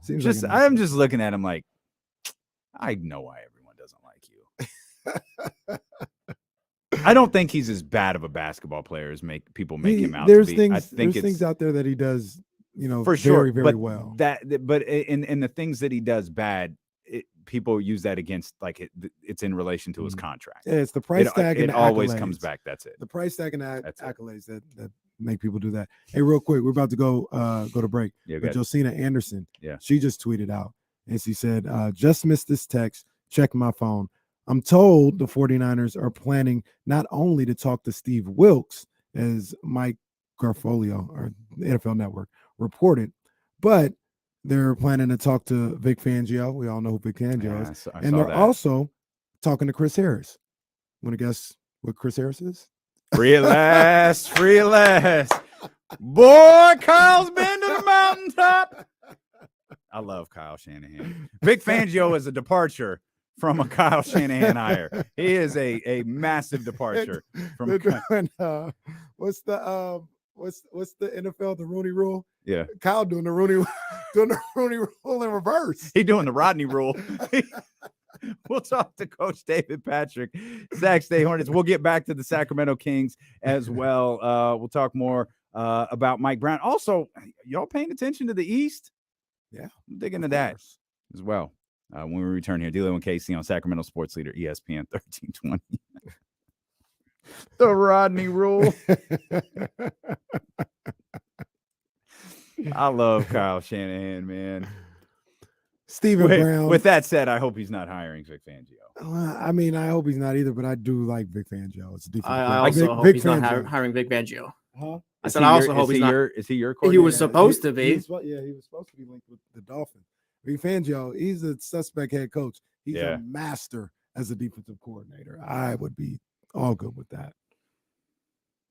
Oh, wow. Saints and Broncos are finalizing compensation in return for Sean Payton. Mm-hmm. So Sean Payton's going to the Broncos. Stephen Brown, Ant-Man's a much better shooter. Much, much better shooter than D-Wade, especially from deep. He's a better shooter than Jordan from deep, too, to be honest with you, I guess. Oh, Charlie, I don't think I can attach anything here. So is Sean Payton going to fix Russ? Probably. I believe it. I believe he could. I mean, Russ actually played well once Nathaniel Hackett left.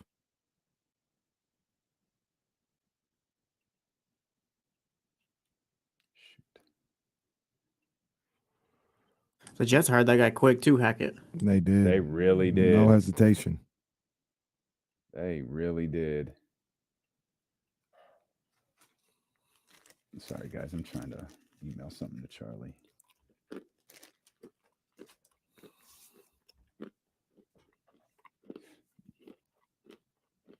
Charlie, the unsung hero of ESPN 1320.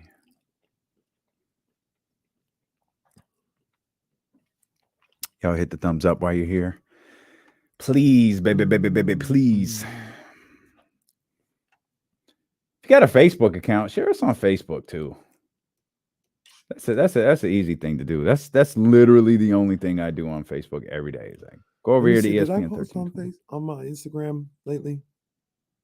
So I need to check my Facebook. I've never had Facebook. What is that place like? It's an interesting world. Facebook is an interesting. I'm not on it. I mean, I'm not active on it anymore. But it's an interesting place. It is. 2016 changed social media a lot. Facebook was popping though. Yeah, all these accounts are just evolutions of another one.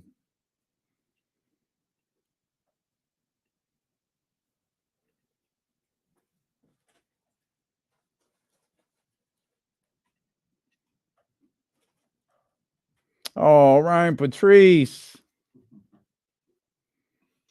Not the lip.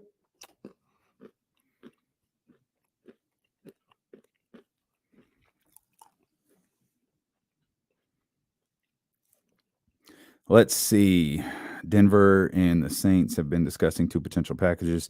Denver's 2023 first-round pick and next year's second-round pick for Peyton and the Saints 2024. Denver's 2024 first round pick, and it's 2023 fourth. The Saints get to pick. Wow. That's a move you got to make if you're Denver, though. Oh, you absolutely. Spend all that money on Russ. Absolutely. Now you got to spend all that money on Sean Payton. Yeah.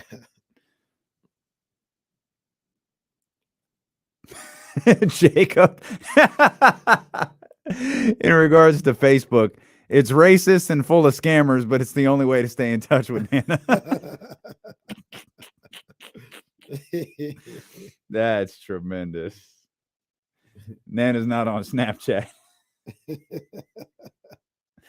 The Broncos will send a first-round pick in 2023 and an early pick next year. The deal has been agreed to. How many first-round picks they got? I don't know. A couple to Seattle.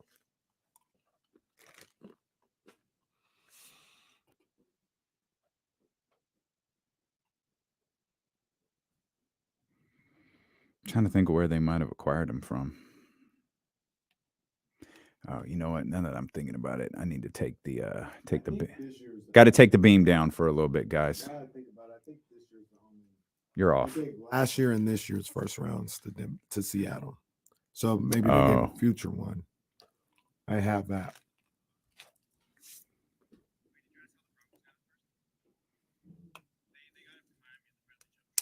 That's it. I was trying to think. I feel like there was another deal out there. That's the one. That's the one. What do we look like? Okay. Let's bring in Coach Patrick. What's up, Coach? What's up, fellas? I'm okay. VP, what's going on, man?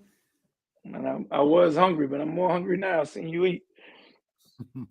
We should be back here in about 10 seconds, Coach. We should be back on the radio here in about 10 seconds. That 49ers hat got flipped. I see. I better be careful. Coach, we don't speak football on the show. Hang on, guys. Hang on. Quick note as Coach David Patrick joins us here. The Broncos will send a first-round pick in 2023 and an early pick next year to the New Orleans Saints in exchange for their new head coach, Sean Payton. Sean Payton has been, Sean Payton has been tasked with fixing the Denver Broncos. What do you think Coach Patrick would go for on the open market? Oh man, let's not even tell the people what it is, man, because now they're gonna start sending inquiries and stuff, and he's no trade, he's off limits. That's a Rudy Gobert size trade right there that you get. Coach Patrick, kind enough to join us. Look, Coach, we can talk about whatever you want to. We don't got to talk about basketball. We can talk about how Sac State. We can talk about Adidas. We can talk about whatever makes you happy, man. I just got sad news that I'm a Saints fan, man. So we're gonna miss. Well, that's all right. Yeah, that's all right. Sean Payton clearly he wasn't going back there. You guys have moved. You got some draft picks back in Denver was desperate. They needed a big hire to come in and fix Russell Wilson. And Sean Payton is the perfect guy to do it. He's a hell of a coach. Yeah. It'd be good to see him back out there on the sideline. Hopefully we can get some help down there in Saint territory. Not too much help, Coach. Not too much help. My Niners need to get back to the Super Bowl and win one. So, take the slow approach if you're the Saints. Take the slow approach. Okay, got it, man. I know Sunday was a rough day for the. I was a 49er fan though Sunday, but that was tough, man. But I flipped over the fourth quarter. I'm going to say I flipped team. You did? You did? I'm happy to see Jalen Hurts in the Super Bowl. I like him. I've liked him since Alabama, man. His whole story. So that'll be good to see. That'll be good to see. No, ditto. Coming from Oklahoma, seeing what he did at Oklahoma. Were you there while he was at Oklahoma?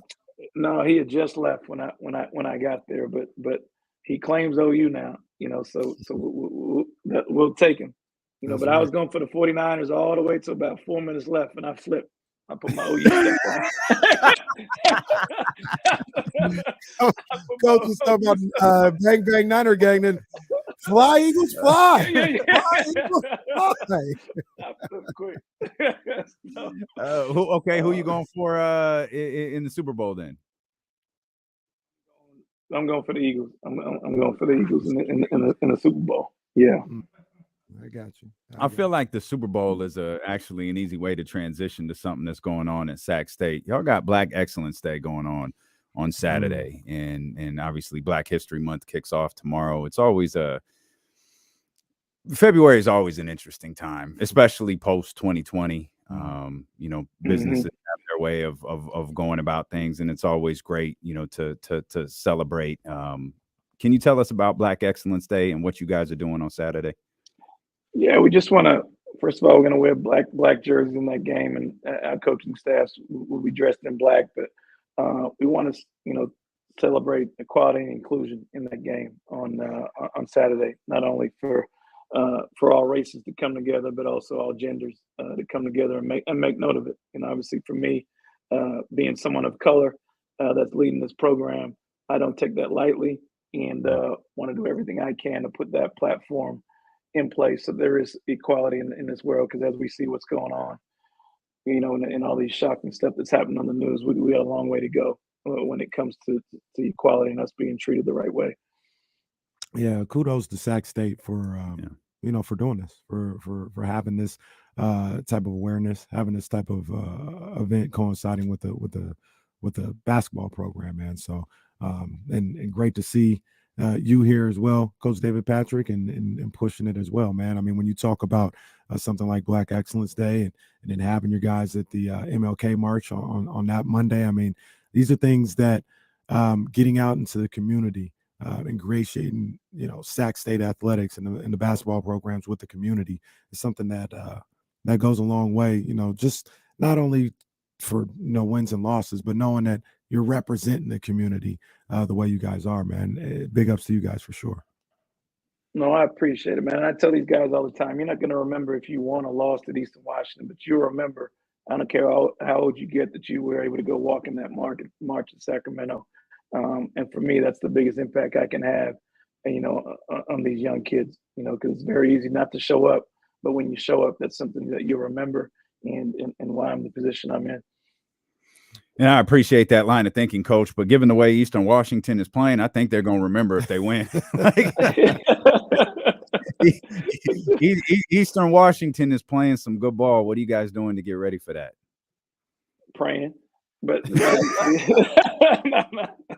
no. Look, we went up there and played a tough game up there, man. We were down 25 at their place and tied the game up, and they beat us in the last second shot. But they're the best team in the league. They're undefeated. I think they've run 12 or 13 in a row, even starting before non-conference. I think they have a pro and inventors on the wing who's tough to deal with.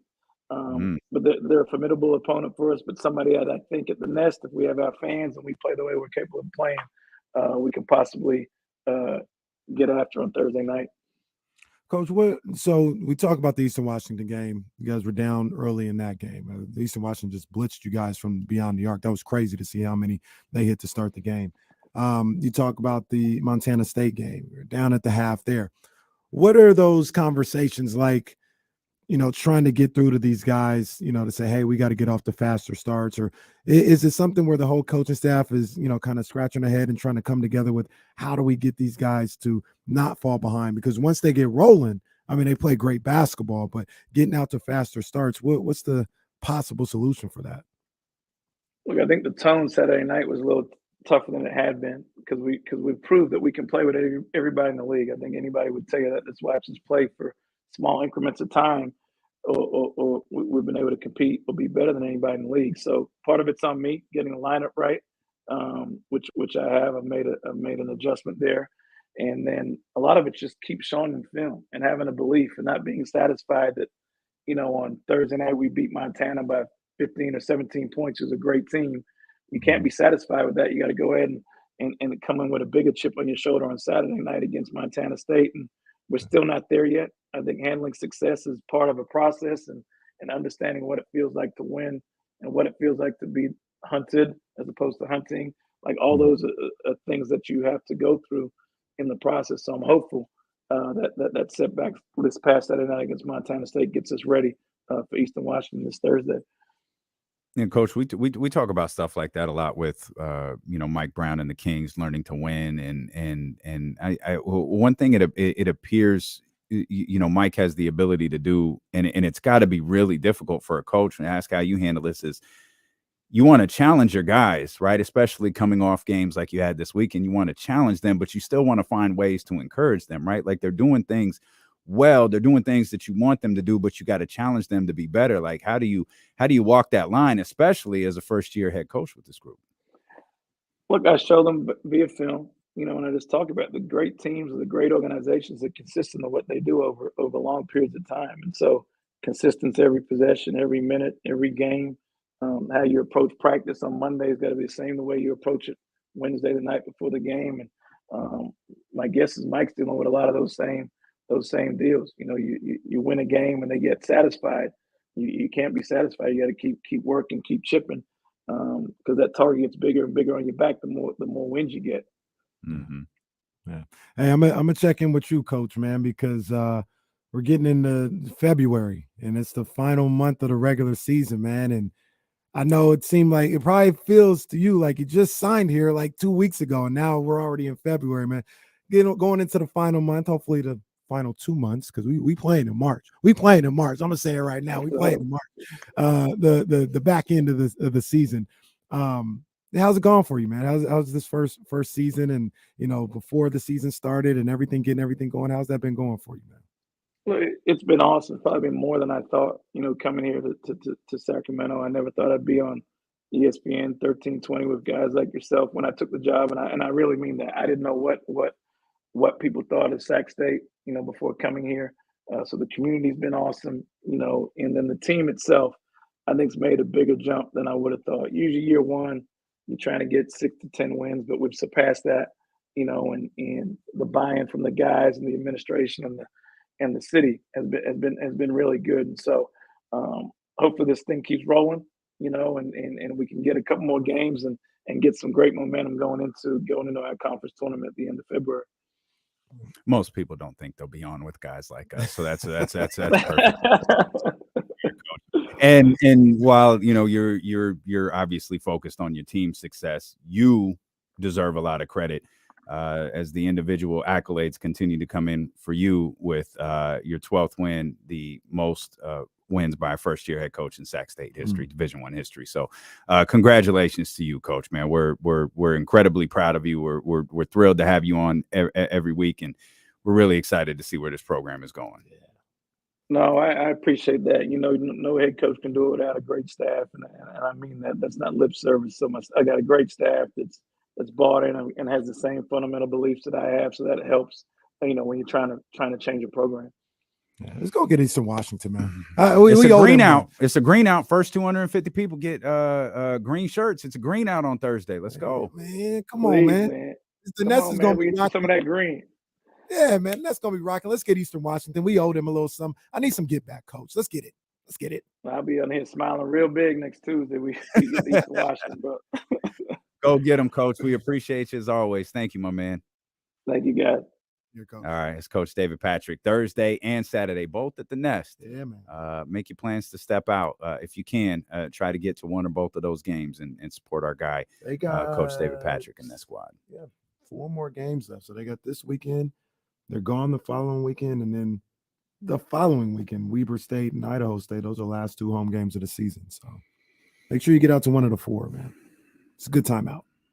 Sean Payton was the old proverbial shoe.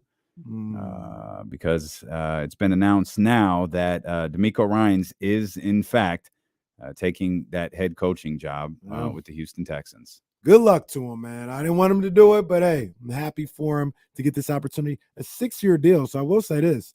If anything goes crazy, he's locked in. Yeah. He's locked in. So they're clearly committed to him. This wasn't a Lovie Smith hire.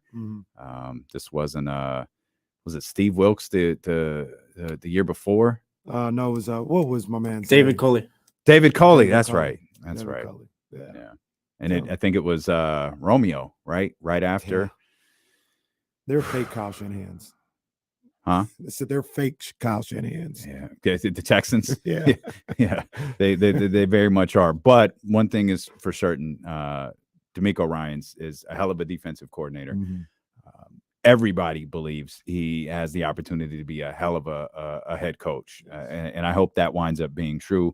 I'll root for him in Houston and hope that they can get that thing together. But the Houston Texans hired Demeco Ryans of the San Francisco 49ers. The Denver Broncos hire Sean Payton. So the coaching vacancies are beginning to fill up. I believe Carolina, ? Carolina's Frank Wright. Oh, they hired. That's right. They did hire Frank Wright. We talked about that for about 7 seconds. Arizona and Indianapolis. Arizona and Indianapolis. The last two. Ooh. What do we? No, it's not. They're going to hire Jeff Saturday. What are we talking about? Unlike, and so while I will root for Demeco and the Texans, I'll cheer against the Colts if they throw Jeff Saturday out there every day. With all due respect to Jeff Saturday, he did a good job on television. He has no business being on. He has no business being on the sidelines. No. Wonder what Arizona does. I don't know. That's a great question. Is that a bad job? It's in flux. I don't think the roster is that good. I don't know what their pick situation is, like how many picks they have or anything. Does it boil down to whether you like Kyler or not? Yeah, I think so. I mean, if you're a new head coach, you may say I need a new quarterback. Which and if that's the case, you probably can't take that job. You could take the Indianapolis one. I don't think you could take the. I don't think you could take the Cardinals job going in with the mindset I need a new quarterback. But aren't most head coaches like they always have that caveat in their back pocket of if they inherit a quarterback, they can always get rid of him saying it's not my guy. Let me go get my guy. I think there's levels to. I don't think Sean Payton's going into Denver going, guys, this isn't my quarterback. True. I think Sean Payton is being brought in to maximize, to figure out what's left from Russell Wilson. I could be completely wrong. When you talk about levels, I don't think, and I don't know if it's the GM or the ownership, but whoever it was before was not committed to Kyler Murray. Okay, well then that's a problem. They gave him money because essentially they kind of had to, but they weren't committed to him. Well, that's a problem. Then that's a recipe for disaster for an organization. Because then what do you do with this coach? Like, what kind of discussions are you having with the coach? How do you even broach that with the coach? Like, how do you feel about Kyler Murray? Because Sean Payton knows what his duties are. Mm-hmm. He knows he has a quarterback, and it's Russell Wilson. If you're interviewing for the Arizona job, how do you even approach that? I think, like, hey, are y'all married to this guy, or was that a show? Was this a forced marriage? Was this an arranged? What is this? Because how do you even? I don't even know how you interview for that. Or if that's the case, and I just kind of mentioned it. Who was the person that was married to Kyler Murray? I think it was Cliff. But the GM gone too. So they got a new GM. He might not be married to Kyler Murray. He may be ready to move on. Right? Like, was it just the owner who was like, I love Kyler. I want him here no matter what. And that was terms of the GM getting a job. Like, hey, you're not moving Kyler. Or did ownership come in and say, look, whatever you feel you need to do, whether that's move Kyler or not, you have full autonomy to do that. They got a whole new regime with the same quarterback. Yeah, no, that's fair. That's fair. I don't know how you navigate that. I have no idea. I'm just a broadcast journalist, and I lay out the facts. I don't have the answers to this. Oh, you're just gonna steal my gimmick? Okay, fake Diesel. That's fine. That's fine. Fake Diesel over here. Isaac Yankum, DDS. Fake Diesel. Arizona stunk. Yeah, they're sorry. Do the math for me. There's no reason that they wouldn't have a high draft pick, right? Yeah, I think they got a top 10 pick. So you can go quarterback. You can. And Kyler coming off an ACL tear. That'd be cheap. Like, because I mean, cheap in regard. It's a first round pick. Mm-hmm. You know that it's high. That's higher than a third round pick, of course, or a fourth round pick. But you conceivably You could do it.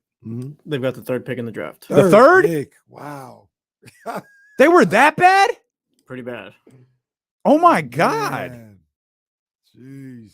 They got the 3rd pick in the draft. Oh, yeah.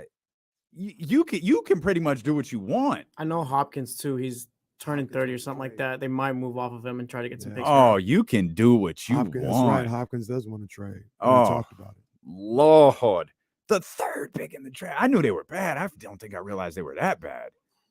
And then Kyler's new deal doesn't start till after this season too. It's Chicago's 1. Chicago's 1. Houston's 2. Houston is 2. Would you? Okay. Boy. Let's role play a little bit. PTI. You're the general manager. You give, I receive. Oh my. That's the line. You are the Cardinals general manager. Okay. What are you doing with the 3rd pick? Well, obviously, I don't know what was his name, Monty. I don't know what he sounds like. So, 3rd. Better yet, are you looking to move Kyler Murray?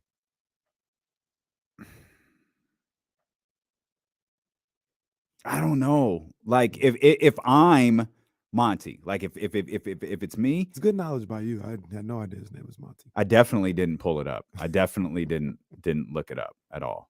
Man, I think I might explore. I think so too. I might explore. I'm pretty sure the Colts, they have the 4th pick. Which job would you rather have? I'd rather live in Arizona. That's true. I'd rather live in Arizona, but I think I'd rather the Colts job is the easier. You're in the easier. By far division. Yeah, for sure, by far. Yeah. But you said it. It's the easier division. It's a far more difficult conference. Yeah. I'm stuck. I think I'd explore trading Kyler. Now it's tough because once you open that door, it's hard to close it. Like, that's a strong gust of wind. Like it's tough to close it after that. But see, let me ask you this: what does that mean exactly, right? Like you're a new general manager and a new coach, right? You've got to believe that the GM and the coach are in lockstep with this, right? How do you Kyler? That puts Kyler in a tough position. But this is what I mean by that. What you gonna do, Kyler? Play bad on purpose? Like you go out there and you perform. No, I got you, but you're already. Well, I shouldn't say that. I'm about to say you're already not a good leader, so it's not like. Well, that's what I mean, though. Like that's what I'm talking about. Like, can you have like a quarterback just out there on an island without the support of particularly a young quarterback? Like this isn't Carson Wentz. It's a young quarterback without the support of his head coach or his general manager. Yeah, if you know how to and sell, you can spend that if you're a GM. Can someone can we revisit this? Wasn't there a report that Kyler was going to be consulted? And that was for the head coaching job. Now, was he being consulted by the general manager or I don't know that one. The owner? I don't know. Because I think it was general different. Manager. I think it was general manager. So if that's the case, then maybe that gives us maybe some idea of what the general manager thinks of Kyler Murray. Yeah. See, but you could always flip it though. I would flip it. Like we go, do all that, look for trade or whatever. And if we don't trade him, I'll sit down with Kyler. I'll be like, Kyler, I'm not gonna lie to you. Yeah, we look for some trades, but you know what? At the end of the day, we sat back and we said, what are we doing? We're not here to trade Kyler Murray. And we stopped all that, man. We stopped all that. We believe in you, bro.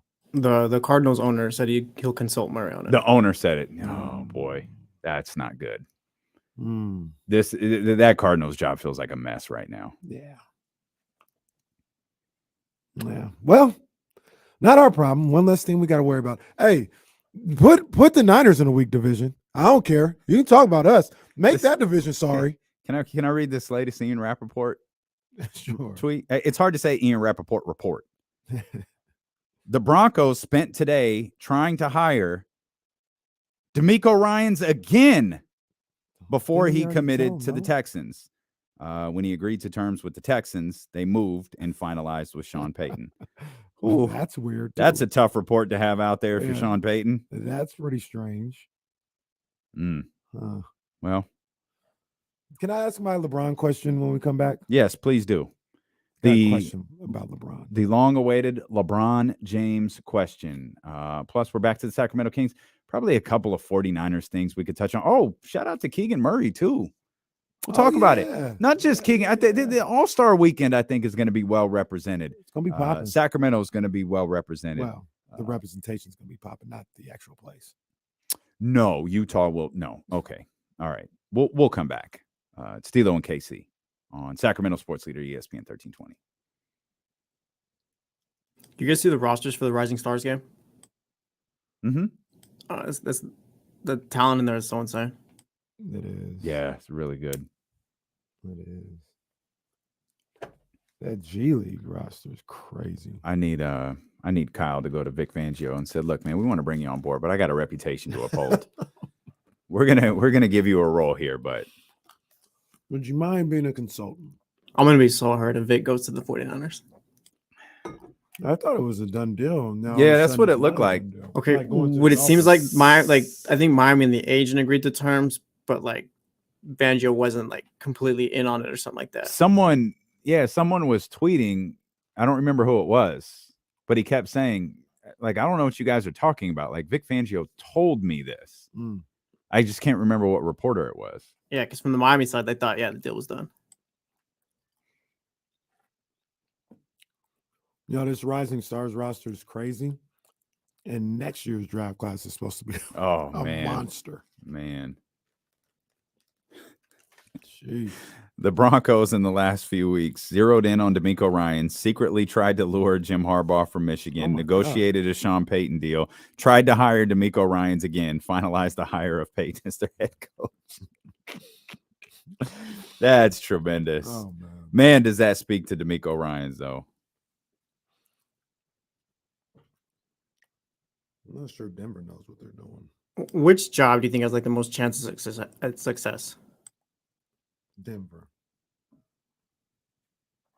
Denver's got a quarterback and a hell of a defense already.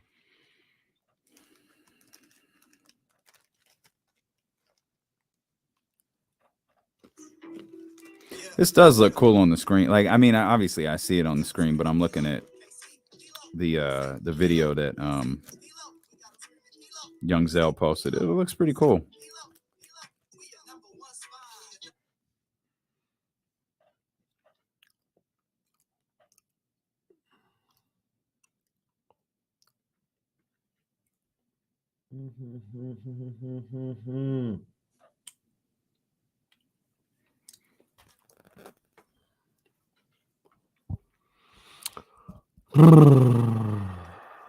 I thought it was Mike Silver. That's a good call, Kyle. Appreciate you. Yeah, buddy. Yes, indeed. I mean, you got the emergence of my guy, Trevor Lawrence, Ryan Tannehill. Hey, baby. No. I mean, I don't know. That's gonna get it done. I always forget the dude's David. What's the dude's name in Davis Mills. Davis Mills. Davis I was going to say Davis Webb. He's the backup for the Giants. Okay. They're about to get Davis Webb from Cal. Big ups to him. He was on when I used to do QB draft power rankings, even before the show. Davis Webb was on there. Not early. It was like, dang, all right, got a 6th-round pick. Take a look at Davis Webb.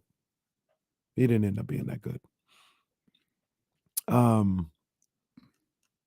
They're gonna have CJ Stroud though. That's gonna be their quarterback.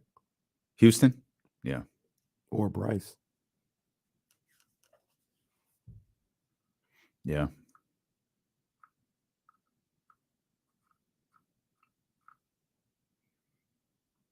Yeah, Michigan. Colts definitely need a quarterback.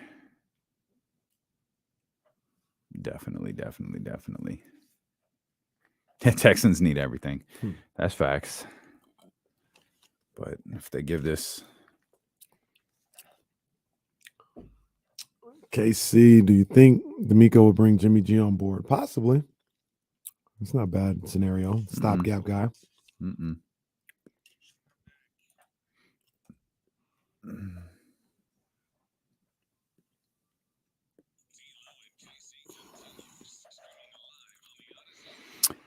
Odyssey, Twitch, YouTube, Twitter, ESPN 1320, 98.5 FM HD2. We everywhere, baby. Yeah, Still man. on KC. I'm on the edge of my seat. It's LeBron James question. Well, I'm sitting here and I'm like, thinking about our discussion yesterday.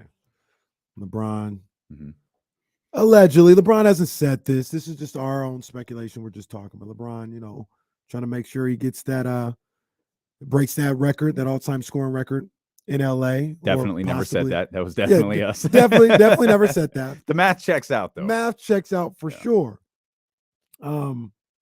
And wanted to make sure he did it there or whatever. So he didn't play yesterday in Brooklyn. Neither did Anthony Davis. And I'm like, LeBron's my guy, but I mean, is that all right? Like they're trying to make a run. They are. They do play tonight in New York. So what, you can't play back-to-backs, Bron? Well, let's be fair. LeBron is 38 and plays like 38 minutes a night. I mean, I don't know why Anthony Davis didn't play, though I'm guessing it's the same reason. Like, they're older. It's really hard to not factor in the scoring record, and we went over this, like we stumbled across this when he's on pace for February 7th against OKC at home, which is fine until you realize like 4 of the next 5 games are on national television. And it's like, okay, right. He's not breaking it against Oklahoma City. And either. The games before that are like at Indiana, at New Orleans. Yeah, they're not good. He'll probably, so is it okay? While I believe both things can be true, I believe everyone involved is looking ahead at the schedule. But I also think like we take this dude for granted. We always do. He's 38 years old. It's not unusual to not play the first night of a back-to-back or the second night of a back-to-back. He didn't have to play 38 minutes yesterday. She just wanted him to play, period. Yeah, I mean, if I'm a Lakers fan, which I'm not, we're trying to get into the playoffs. Lake Show. Hear this, man. We trying to get into the playoffs. I'm saying if hello, are you the Cardinals GM? No, you're speaking as if you were. I'm speaking as if I am. I'm trying to get into the playoffs. No, just say again. He just gave a game away. Just say again. We're trying to get into the playoffs loudly and clearly for all of us. In regards if to I was a Lakers fan, I'm sitting there and I'm saying, yo, if I was a Lakers fan, I'd be like, we're trying to get into the playoffs. I'm not. I don't care what the media has been trying to tell you. I don't like no stinky Lakers. Okay, Lake Show. That's not the media. Where's the FCC at when you need them? That's not the. Please do not alert the FCC to this show. It's the last thing we need. Yeah, we'll be in trouble. Yeah, that is the last. Just let us fly under the radar, pal. I got it. Like I get you. What was the expectation? LeBron was going to play 82. No, I don't know how you handle these situations. I don't know. Well, did you see? I mean, I'm not a Laker fan. I'm a basketball guy. I don't know. If I'm a Laker fan, I've watched this team close enough to know this ain't our year. Everybody always telling us just a good week away from being fourth. And we've shut that down like 12 times. And it's not everybody. It's basically James. We've told James, a lot of people out there, man. It ain't just it's James and John Hollinger. Tell John Hollinger. You see John Hollinger try to stick up for the Kings over the weekend? I did not. Yeah. I saw he kept De'Aaron Fox off his All-Star picks today. Jackass. Well, he put, you know who he put in? He put in Kawhi. Come on, man. 27 games. What are these people doing? Kawhi Leonard. At least Kawhi is going to play before they select the All-Stars. Devin Booker ain't even going to play. Yeah, I don't understand the Kawhi Paul George thing. And those are guys that I like, but MVP Paul George? I said he was going to be. I thought he would play more than 20 games. I thought he played more. You let me down. If I had to drop, I'd use it. Paul George, we were rooting for you. We were all rooting for you. How dare you? Didn't even play. Trying to find the exact tweet. You guys bear with me. It may not be. Oh, the John Hollinger tweet? Yeah. I do not. So it's the, like everyone else, referees make mistakes, blah, blah, blah, the NBA referees tweet. John Hollinger quote tweeted it. I do not recall seeing a tweet like this after the November 2nd Kings Heat game, among others. Let me try to get in our good graces. Don't be trying to get in our good graces, Hollinger. Maybe my man just want a glass. Maybe we can give him a glass of water. Maybe he's trying to come over. He got Sabonis on the All-Star team. He doesn't have De'Aaron. You know, all right. He really went with Kawhi. Like, if he had gone with Anthony Edwards, all right. Like, tough. But I get it. Anthony's making a run right now. He's filling out the future of the league. He put Kawhi Leonard on it. At that point, you're just filling it out any old way. And I guess it just boils down to, and this, thankfully, the coaches are making the selections. Who's an all-star player and who's been playing like an all-star? Devin Booker, Kawhi Leonard, they're all-star players. There's no question about it. De'Aaron Fox has been playing, and that's probably the most important word in all of this. He has been playing like an all-star. He's been on the court. Yes. He's been on the court. 40-plus games now for De'Aaron. So, yeah, Hollinger, I see you. It's under review, Hollinger. It's under review. It's fine. Did you see our people over at Legion Hoops? This was funny. This got a kick out of me. LeBron James will play tonight against the Knicks at Madison Square Garden. He only needs 117 points to pass Kareem for first all time. Will he get it tonight? That sounds like a Kenny Caraway tweet. Will LeBron James break the record at the Golden One Center? You have to average about 67 over the next 2 weeks. It's possible. Got to go Kobe on everybody, but it's possible. That made me laugh. 117 away. Yeah. To break the record that was broken in Las Vegas. Las Vegas, Nevada. Did we ever get the context for that? Why was that game in Las Vegas? Is that a regular thing that happened? It might have been, you know. It was the Lakers versus Utah, I think, in April. Utah is not that far away from Las Vegas. And it may be one of those things. Remember, yeah, I think you do remember. Jesse wouldn't remember. He's too young. Remember the Celtics used to play games in like Hartford? Yes. Yeah. So like they play like 5 games a year in Hartford. Yeah. So maybe it was one of those things. This is this is Schefter's tweet is funny. Go ahead. The Jazz were playing in Vegas because they couldn't sell out in Utah all the time. So they played 11 games in Vegas that season. Oh, okay. All right. Shout out to Utah for getting the All-Star game. Adam Schefter just tweeted this. I know this is off topic, but this is incredible because we always focus on Woj and Shams, right? And we never really talk about Schefter and Ian Rappaport, which is essentially NFL media versus NFL media. They're just disguised differently. Schefter tweets, timing of today's 2 hires was completely coincidental. Broncos were zeroed in on Sean Payton and didn't make any contact this week with Demeco Ryans or his agent. Denver was focused on Peyton and Houston on Ryan. Why is he doing that? The exact opposite of what Ian Rappaport just reported. That's funny. Why is he doing that? I'm here for the beef. That's funny. That is funny. It's funny. Schefter be doing some wild stuff. Yeah, dude he does some wild stuff. He's something. Hey, this is random, kind of. Oh, I love when this happens. Did you see? It's really like the mention is random, and the actual acquisition is random. You see who signed with the Las Vegas Aces? Oh, we didn't talk about that. What? Yeah, I saw it late. What? Apparently, I saw it well. I saw it last night. I guess it happened over the weekend. I think it happened on Saturday. Like there was a Kings game, there was a Royal Rumble, and I pulled up Twitter and I was. Canned Ace. What is Canned Ace? Why is everybody making these puns? And I'm like, looking. I'm sorry. Candace Parker did what? Candace Parker signing with the Aces is a really sneaky story from the weekend. That's wild. That's crazy. That was wild. Candace is not washed.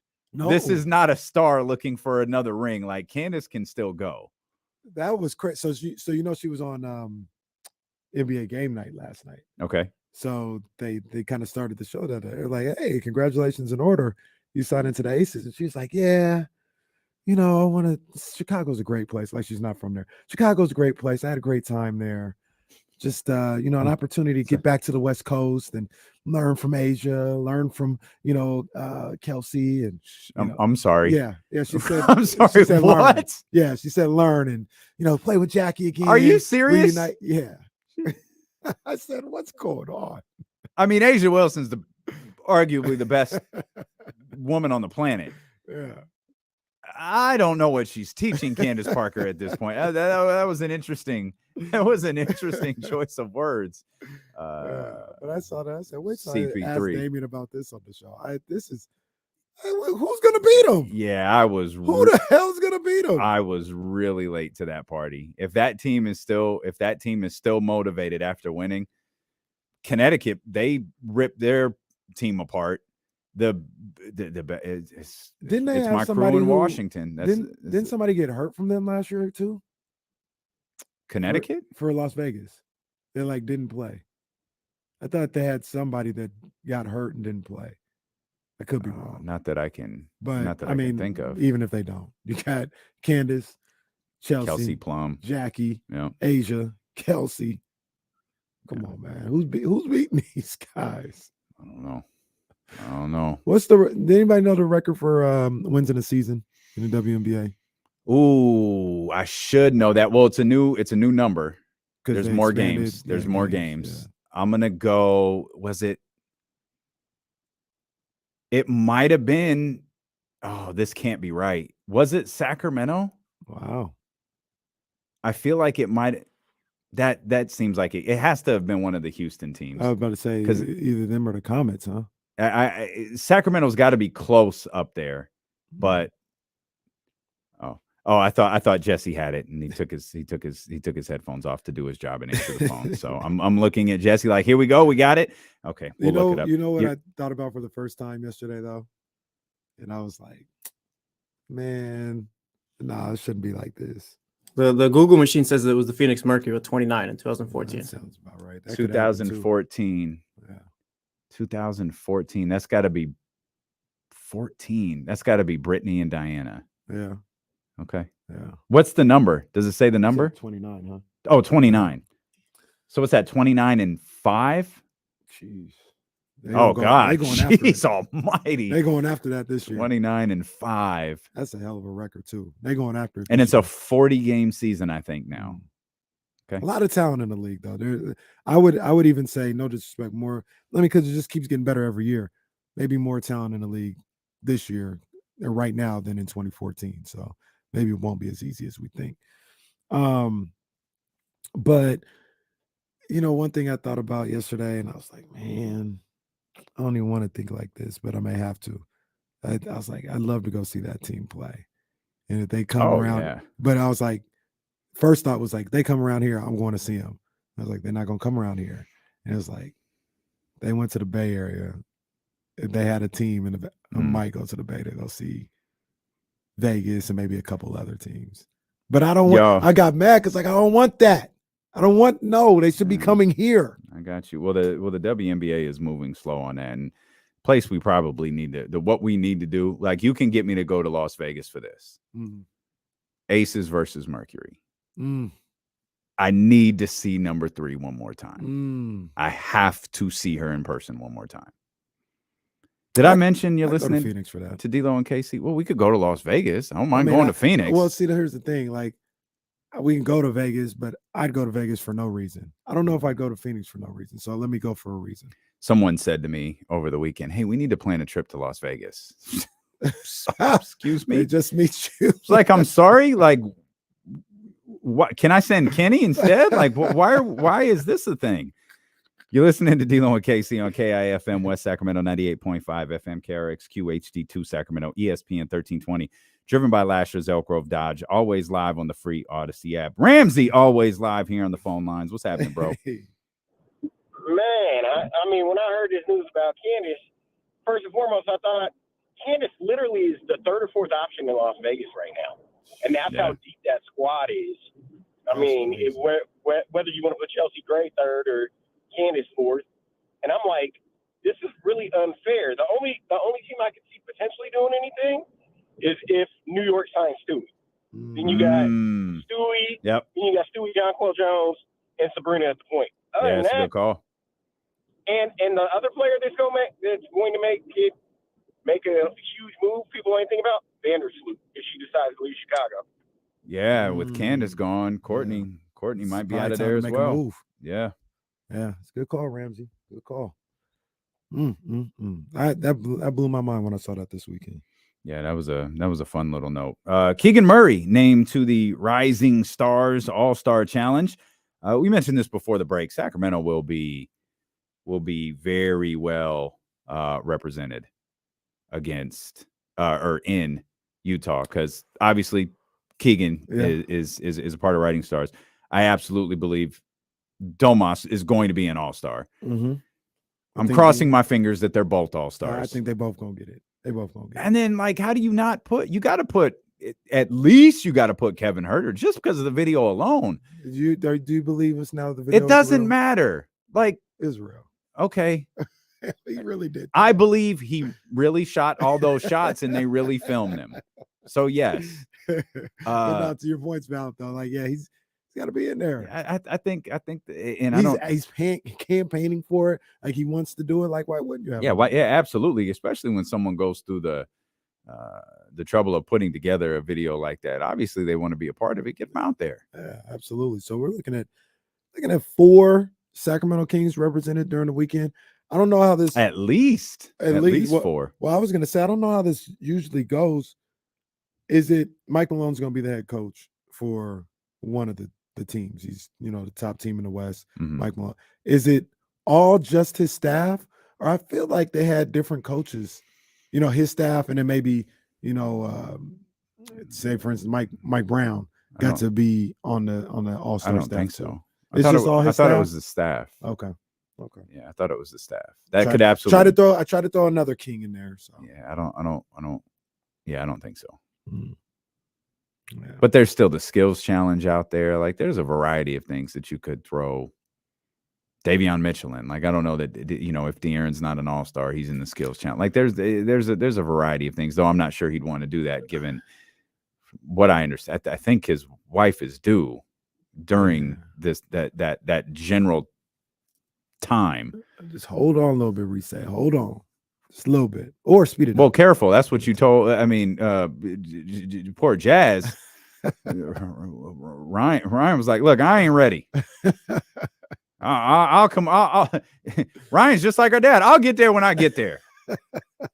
I ain't in no hurry. What y'all in a hurry for? I'll get there when I get there. She likes basketball too. She be watching basketball. She doesn't have a choice. She's gonna be left-handed too. She's gonna be like, Uber. It's gonna be lit. She's gonna sign with the Aces next year. Right. Hey, I just thought about something because NBA Young Kobe is doing his Young Kobe thing in the chat. Oh, I love it. But didn't Buddy Hield win the 3-point contest last year? Was it? I don't think it was last year, was it? He did win the 3-point contest. Last year because the year before was a COVID year. Oh. So we could, and NBA Young Kobe, the comment was, he corrected it. He said, at first he said, I want to see Buddy Hield versus Huerter in the All-Star game, please, NBA. And he corrected it, meant to say 3-point shootout. We may get that. Buddy won the 3-point contest like the month before everything shut down. Yeah, he won it in 2020. It was before the shutdown? Yeah. Oh, wow. Yeah. I can't keep track with these. No, I got you. I was like, it couldn't have been last year. Could it have? Last year. I'm just looking at Jesse like you should know everything. Jesse should have all of the answers. I have the 3-point contest winners. Bro, Karl Anthony Towns won last year. That's right. He did win. He was the greatest shooting big man of all time. That's right. Karl Anthony Towns, Steph, Buddy, Joe Harris, Devin Booker, Eric Gordon, Clay Steph. Marco Bellinelli won a 3-point contest. Buddy was in it last year, though. I don't remember. Oh no, you're talking about who won. No. That's no. Okay. Those are the winners. Okay. Those are the winners. Yeah. Cleveland, boy, Cleveland to Salt Lake City. Indianapolis next year. Where are they going after that? OKC? Come on, man. Don't do that. Don't do that. They're trying to single-handedly kill All-Star Weekend. Well, that's what they would say if it was Sacramento. Oh, we're going from Utah to Sacramento. They ain't get it popping here. Yeah, they don't know. Oh, they gonna learn. They ain't get it popping. Yeah, they gonna learn. I know we're all fixated, rightfully so. We're focused on the Sacramento Kings as we should be. Mm-hmm. The Eastern Conference is sneaky competitive right now. Your New York Knicks have regrouped really nicely and are knocking on the door of the 6th seed. Miami, they've been everywhere. We would just get rid of Miami, but they're sitting up there at the 6th spot. The big difference between the East and the West is there are clear tiers, very clear, very defined tiers. And you've got Boston, Milwaukee, Philly, and you can comfortably throw Brooklyn and Cleveland in there. Cleveland's 5.5 back from the top spot, but they're fine being in there. Then you have Miami after that. Miami's 3 back from Cleveland in the 6th spot. And you've got Miami and New York, and you've kind of got some things going there. Difference is Chicago's the 10th spot, and they're 3 games under 500. Yeah. There's been so much talk about the East finally being better than the West. And what that really boils down to is the top. I feel like the Eastern Conference has all the true title contenders. Mm-hmm. I don't like Denver, Memphis, hell, even Golden State. Right now, obviously Golden State did it last year, but this season's Golden State, should they get to the finals, beating Boston, Milwaukee? Yeah, I don't see that. Shoot. I'm going to die a little bit as I say this. Philadelphia. Though I need to see, the Beard do something in the playoffs that matters. No, I don't think you'll see it. I don't think so either. Hope Joel carries him. Joel, what did he do? 43, 55 a night for Joel in the Eastern Conference Finals. What did he do on Saturday? You check what he did on Saturday. It's like 43 and 17 against Jokic in a win. Well, Giannis just did 50 the other night, didn't he? He did. I almost thought 47 on Saturday afternoon basketball. 47 and give me 2 seconds. 47 and 18. I gave it some consideration. Ladies and gentlemen, and I gave it some consideration, but the title remains firmly over the shoulder of Jason Tatum. I don't want to. Okay, I take that back. Not firmly. It's like Austin versus The Rock right now. The hell's going on with that belt? What do you mean? What do you mean not firmly? If you got the strap, you got the strap. Well, Giannis, no, he's got the strap, but Giannis is playing well enough where I'm like, Tatum's got to be big every night. He's got to have those performances every night, and he is. If Tatum didn't block LeBron's shot on save Saturday, the game for Boston, would he have lost the belt? No, because then that would have been a loss. Giannis comes right back with 30, 50. He had 30 plus in that game. Okay. I think Jalen actually had a bigger game against the Lakers. If I'm not, I think he had like 37 in that one.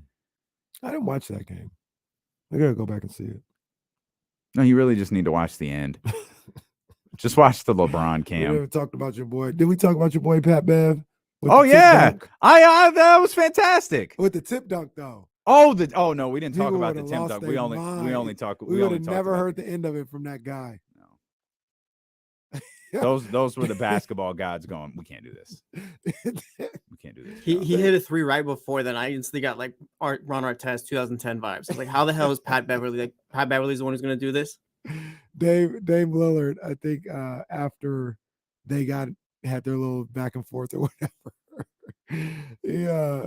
I think Pat Bev posted, or the video was posted of Pat Bev talking about like, yeah, if he would have went off on me, you would have said Pat Bev got cooked or whatever. Mm-hmm. And then Dave Lillard like quote tweeted, and he was like, NBA con man, flip from above the rim.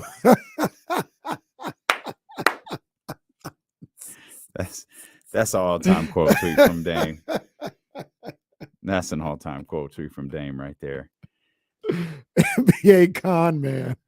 We'll step out. We'll come back. Jason Jones still scheduled to join us. Oh, by the way, no. Hopefully you guys got it out of your system because I listened to the J Street Vibes podcast. So hopefully y'all got it out of your system and we can move he forward. comes on with that stupid jersey. Oh, that was well. There can okay. In preparation for Jason, have you heard the Derek Carr conspiracy theory? I have not. It's beautiful because we literally outlined the entire thing like 2 months ago. We'll explain what that is to you when we return here. Stilo and KC on Sacramento Sports Leader, ESPN 1320. You got a show? Yes, sir. Get the beam down for you. Oh, wrong mouse.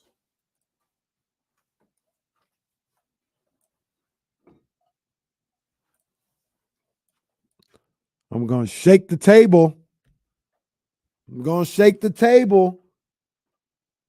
But it needs to be shook. 13th round with your main man, Kenny Caraway. Shout out to my people over at Meister Watches. Big ups to Ryan. Shout out to the plug, Jovan. Shout out to the dope ones doing what they do. Big ups to my mans. Shout out to Jordan Brand. Always showing love for what we do over here. Shout out to also, I want to give a big shout out to Cola Sea Moss. You know what I mean? Big stuff popping over here with Cola Sea Moss. I got to talk about Bud Crawford. Okay? I got to talk about this, man, because boy, oh boy. I told y'all a long time ago. He don't want to face Errol Spence. I'm not saying he's scared. I'm not saying he can't beat him. I don't know why he doesn't want to face Errol Spence. But he doesn't. And it's clear as day. Bud Crawford out there champagning and campaigning with Oscar De La Hoya and Bernard Hopkins over the weekend. Talking about Golden Boy, big things popping. Oscar De La Hoya come out talking about they want to see him go up against Rocha and then possibly him go up against Virgil Ortiz. And I'm sitting there like, I'm sorry. I thought the man said he was ready to spin the block and face Errol Spence again after that trash fight he took on BLK Prime. He told me he was ready to face Errol Spence. Now he over here talking about 2 other fights with Golden Boy Promotions? The fight's not happening, Spence and Crawford. It's never going to happen. Bud Crawford does not want to fight Errol Spence. This is the 3rd occasion where he could have fought him, and he's elected to not fight him. You can talk about Al Heyman. You can talk about PBC, all this other stuff. I repeat, this is the 3rd time, potentially, that Bud Crawford has had an opportunity to fight Errol Spence, and he's decided to do other things. He don't want the fight. It's not happening. So I'll move on. And that's the 13th round. They used to crack me up when Floyd would call Oscar De La Hoya. I hate Oscar. He'd say, Oscar De La Hoya, he was a hell of a champion. Oscar De La Hoya.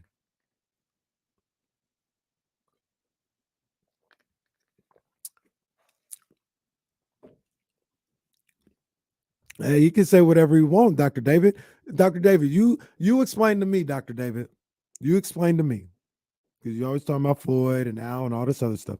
You just explain to me, the man who said he wants to fight Errol Spence. This will be the 3rd opportunity where there's nothing standing in the way, whether it's a mandatory that he passed up the first time, him being a free agent in 2022, him being a free agent right now, where there's nothing there stopping him from fighting Errol Spence, and he decides not to do it for the 3rd time. You explain that to me, Dr. David. That's all I'm going to say. You explain why 3 different occasions the man elects not to fight Errol Spence.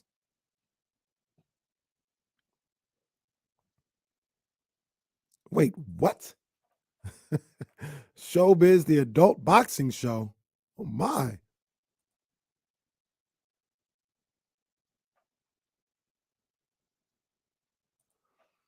And you say Al wants a PBC fighter. He offered Terrence Crawford a contract. He don't want to take it. But Terrence Crawford is willing to take a contract potentially with Golden Boy. Make it make sense, Dr. David. Make it make sense. Tell me when I've been wrong. Dr. David, tell me when I've been wrong. I told you for years. I've said it for years now. He's not fighting Errol Spence. Has he fought him yet? No. Is he signing deals to fight other people? Looks like it. Looks like it.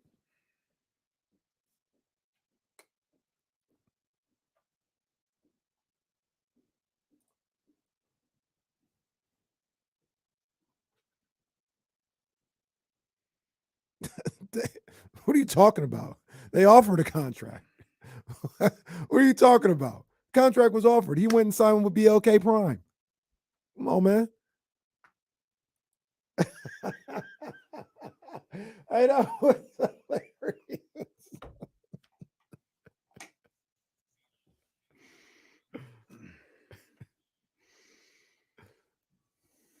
You agree? You was heated. I don't know. Whatever keeps you from being as hot as you were when I walked back into the room. I told these people, I've been telling people for years, Terrence Crawford, he don't want to fight Errol. I don't know why. You won't catch me saying he's scared of Errol. I'm not saying that. Bud is one of the great fighters in the world. He ain't afraid of nobody. I don't know why he won't fight Errol Spence, but he's not doing it. I don't know. I'm sorry. You're all worked up. Got all the ladies in our little area freaked out when I opened the door. Were they really? No. Hey, is Dr. David okay? He just yelled at someone named Dr. David. I wonder what kind of doctor he is. Dr. David is one of my favorite. That's my guy, Dr. David. There's like two things that me and Dr. David don't see eye to eye on. That's okay. What's the other one? Apparently, whatever just happened is one of them. Yeah, Bud Crawford, Errol Spence, and then football. He liked the Raiders. Oh, okay. Well, speaking of, Mike Florio wrote an article today about how there's like people are trying to figure out why because the Raiders have like 16 days, 15 days, 16 days, to figure out what they're going to do with Derek Carr before that $40 million he's owed next year becomes fully guaranteed. And he was like, there's a theory out there that they don't want to give Derek Carr permission to talk to other teams because he needs permission. Well, they don't want to give him permission to talk to other teams because he can get into like a little wink and a nod agreement that he won't accept the trade to force the Raiders to release him.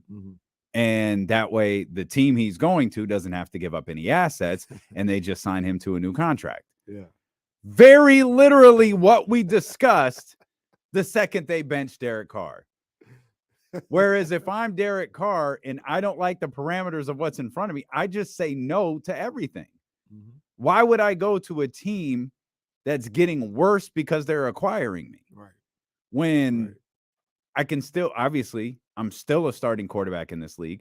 They see me as a starting quarterback in this league, and I'll sign a perfectly healthy, brand new contract when I get out of here. Right. And the Raiders, I mean, I really don't know what they're thinking. Why would anybody trade for Derek Carr with that contract? Well, I don't think his contract is unreasonable. And he's supposed to make $40 million next year? $40 million. Yeah. How is that not a market value? We just looked up you just said it yesterday, the franchise tag. The franchise tag, was it 35? 32, I think. Oh, it's 32? 32.4. Oh, okay. That's a little different than 35. But I mean 40's rough. I don't even mean that disrespectful to Derek Carr, but like I can sign him for less. There are like absolutely pay $40 million. Absolutely. Now I'm with that line of thinking. That's all I'm thinking. But what it boils down to is, are you positive you can sign him if he's in the open market? Or is it no. I really like you, but I like these two other teams too. So when I'm a free agent, I'm going to decide between these three teams. That's the difference. That's the difference for the team. But if I'm confident Derek Carr would sign with me, yeah, absolutely not. And Derek Carr doesn't need permission to talk to anybody. His agent's already talking to him. Already talking. And hence, whoever is like, no, we're not trading for him because we can get him from cheaper. They know exactly what the standing is. Mm-hmm. They know where they stand in the pecking order of Derek Carr and all this other stuff. And I honestly think, to be honest with you, and I know this is probably going to sound, disrespectful or anything to Derek Carr. I'm not trying to. I think he's a good quarterback. But, like, if I could sign him to a cheaper deal, I would do it if I'm a team. What do you think a cheaper deal is for Derek Carr? Like $20 million a year. 25. Oh, I do not think that's what he's signing for. I do not think I don't think there are very many $20 million a year quarterbacks in this league. They're more extreme than that. I still think Derek Carr is getting over $30 million a year. You don't have to sign Derek. But for like 2.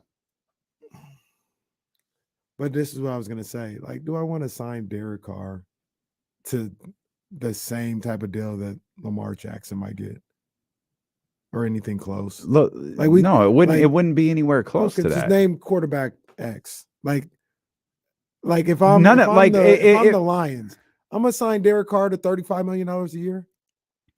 No, absolutely not. Derek Carr? No, I'm not. Like, absolutely not. I think he's I think he's more skilled than him. But that's like signing Jimmy Garoppolo to $30-something million a year. I would never do that. What do you think? Well, but that's different. Like, you go into this not having a clue how many games Jimmy Garoppolo is going to be able to play for you. Who's that? And that's his biggest issue in terms of, one of his biggest issues in terms of signing a big deal. I think Derek Carr is getting $30+ million if he's not traded. Mm-hmm. If he's just flat out released and is on the open market, I think he's getting $30+ million for. I think he'll sign a 3-year contract for 30, maybe 60 something guaranteed. Maybe it could be right. I wouldn't do it. I wouldn't. That's just the market. I'm not saying this. That's just the market of an NFL quarterback. I'd move on. But Derek Carr, what? To either a rookie or somebody like Jimmy G for cheaper. Well, see, and that probably depends on what team you are and what you think your ability is this year. Yeah. Houston has no business thinking about Derek Carr. Right. Truthfully, I don't think they have any business thinking about Jimmy Garoppolo either. Who does? That's Derek Carr. When you talk about the market, who does? I don't think there's a lot of teams that are in the business of. There's not a lot of teams in the middle. That's like, yo, we're a Derek Carr away from taking off. Ooh. So when people in the chat are talking about market value and stuff, there's not a lot of teams there at that point where we're like, yo, like you mentioned, Houston needs a quarterback. Could Pittsburgh? I'd roll with Kenny Pickett. They won 9 games. I think so too. Jesse says the Jets. Maybe, but if I'm the Jets, do the Jets take off with Derek Carr? They might. But here's the deal: if I'm the Jet, we might be able to find 3 teams. Maybe. If it's say we can only find 2, if I'm the Jets, I'm like, you got 2 options: the Jets and the Colts. The Colts is the most obvious. We're going to give you $25 million. You can go to the Colts for 30 if you want. Atlanta's got a rookie quarterback. They got Mariota and what's his name, Riddler, guy from Cincinnati. New Orleans Bearcats. New Orleans don't have no money, I don't think, though. They got Taysom Hill to all that. Taysom Hill don't make real money. He make a good little chunk, though. No, I don't think so. I think Taysom Hill stuff is, in fact, isn't it done? Wasn't it 2 years? I don't know. We could look it up. I mean, Washington has to do something. I don't think Detroit moves on from Jared Goff. Quarterbacks near Derek Carr. Carr makes $40 million. Dakota makes 40. Stafford makes 40. Kirk Cousins makes 35. And Jared Goff makes 35. It's the market. That's what the market is. Now, the difference, Goff signed his a while ago. That's what I'm saying. Would Goff make 35 today? No. He wouldn't make that. And that's what I'm thinking. Like Derek Carr is a $40 million quarterback. I don't think he's a $35 to $40 million quarterback today. When he no, there aren't very many. No, I understand what you're saying. He's not a $40 million car. I agree, but that's not what dictates whether you get paid $40 million at that position in this league. No, I know. I understand. Would who's going to feel comfortable giving Derek Carr $35 million? Someone will. What's Carolina doing? That's the point. There's enough teams who might rather look at a Derek Carr or a Jimmy Garoppolo, or they might look at a Derek Carr or Jimmy Garoppolo and whatever they're drafting. I don't know. I mean, I'm not saying you're wrong. Ooh, the last 2-minute report is out. Oh, I've been waiting all day for this. Let's get Joe in here on the line. 916-909-1320. What's happening, Joe? What's happening? It's New Joe. What's up, New Joe? New Joe? How you doing, guys? We good, baby. We good. What's on your mind? So Derek Carr or Teddy Bridgewater? Derek Carr. For what? Derek Carr. Like to start? For one of these teams to pick up a new quarterback, because I don't see him. Obviously, he's not Tom Brady. He's not Aaron Rodgers. So I think those two guys might go to New York, maybe Vegas. Well, Derek Carr ain't going to Vegas. Yeah. Teddy Bridge ain't a starting quarterback, though. I don't think that's your number one. I don't think you want to go into the season with Teddy Bridgewater as your number one. Okay, one more thing. So what happens if Derek Carr was a free agent last year? I mean, compare him to Russell Wilson, and they gave the vote for Russell Wilson. Mm-hmm. Mm-hmm. Yeah, it's a fair question. I don't even think you have to wonder last year, because I think there are so many teams that have quarterback needs this year. Mm-hmm. We're going to find out Derek Carr's value this year, because there's enough teams that need a quarterback. I don't think he would have gotten anything that looked like Russell Wilson's contract last year. No, I don't think so either. Because I don't think he's signing a long contract. I think he'll sign I don't think he signs more than 3 years. Right. But like we talked about, and you named two, but the people that need quarterbacks are they're in such differing places in the franchise development. Mm-hmm. When you talk about a Derek Carr, when I think about a Derek Carr, I think about a team that may feel like they're a quarterback away from doing what the Eagles did this year. And McDaniels establishes his left foot as his pivot foot and legally shifts his right foot. Correct non-call. I told you before the show, I got a feeling they weren't going to say it was a travel. Correct non-call. Oh, absolutely incredible. These people are hilarious, bro. This is phenomenal. That is funny. I need some dramatic music. I feel like if we read these in a dramatic tone, we've got this. I need let's see, night driving. That's not dramatic. I was about to say, we don't have it. I was like maybe the Bloodline music. Oh, the Bloodline music would be good. See, this isn't dramatic. That's dramatic. Anderson brings the arm forward. Marginal contact occurs with Fox's arm prior to the start of Fox's upward shooting motion. Oh, this sounds crazy. Correct non-call. Edwards completely dislodges the ball from Fox. Correct. Yeah.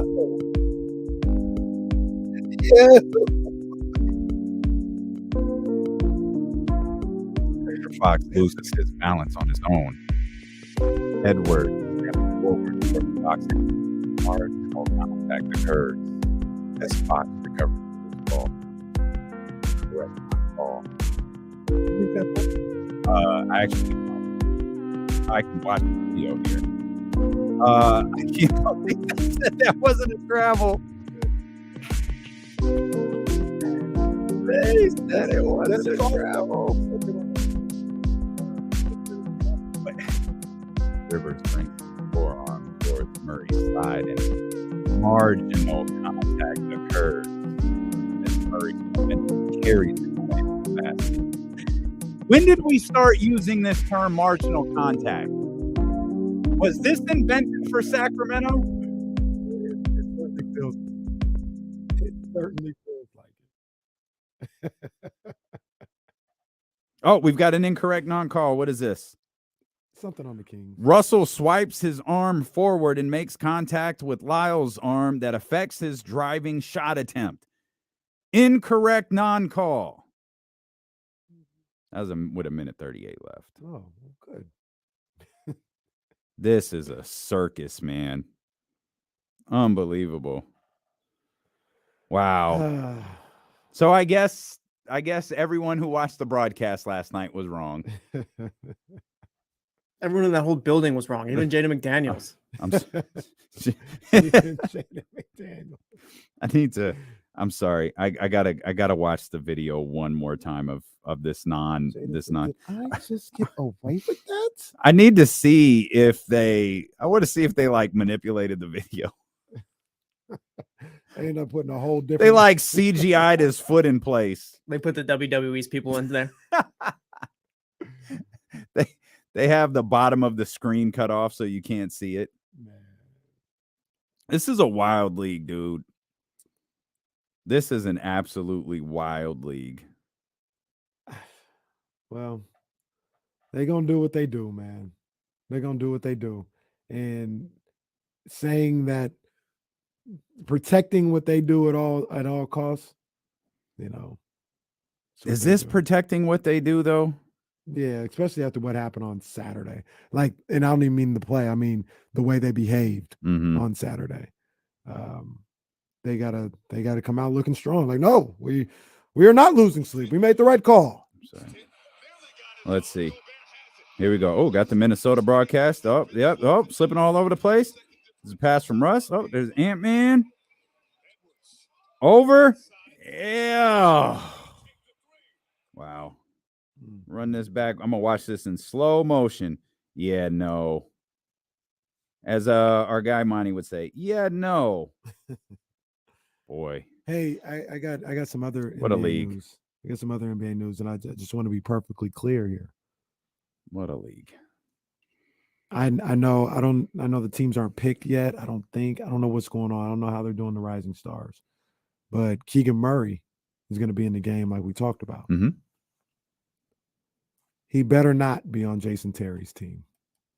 Because Jason Terry is coaching Team Jason in the Jordan Rising Stars. Do not put Keegan Murray on that man's team. How did Jason Terry get that job? Who knows? Apparently, it looks like from this picture, he may be coaching at the G League level right now. The Grand Rapids team. Okay. Yeah, do not put Keegan on his team.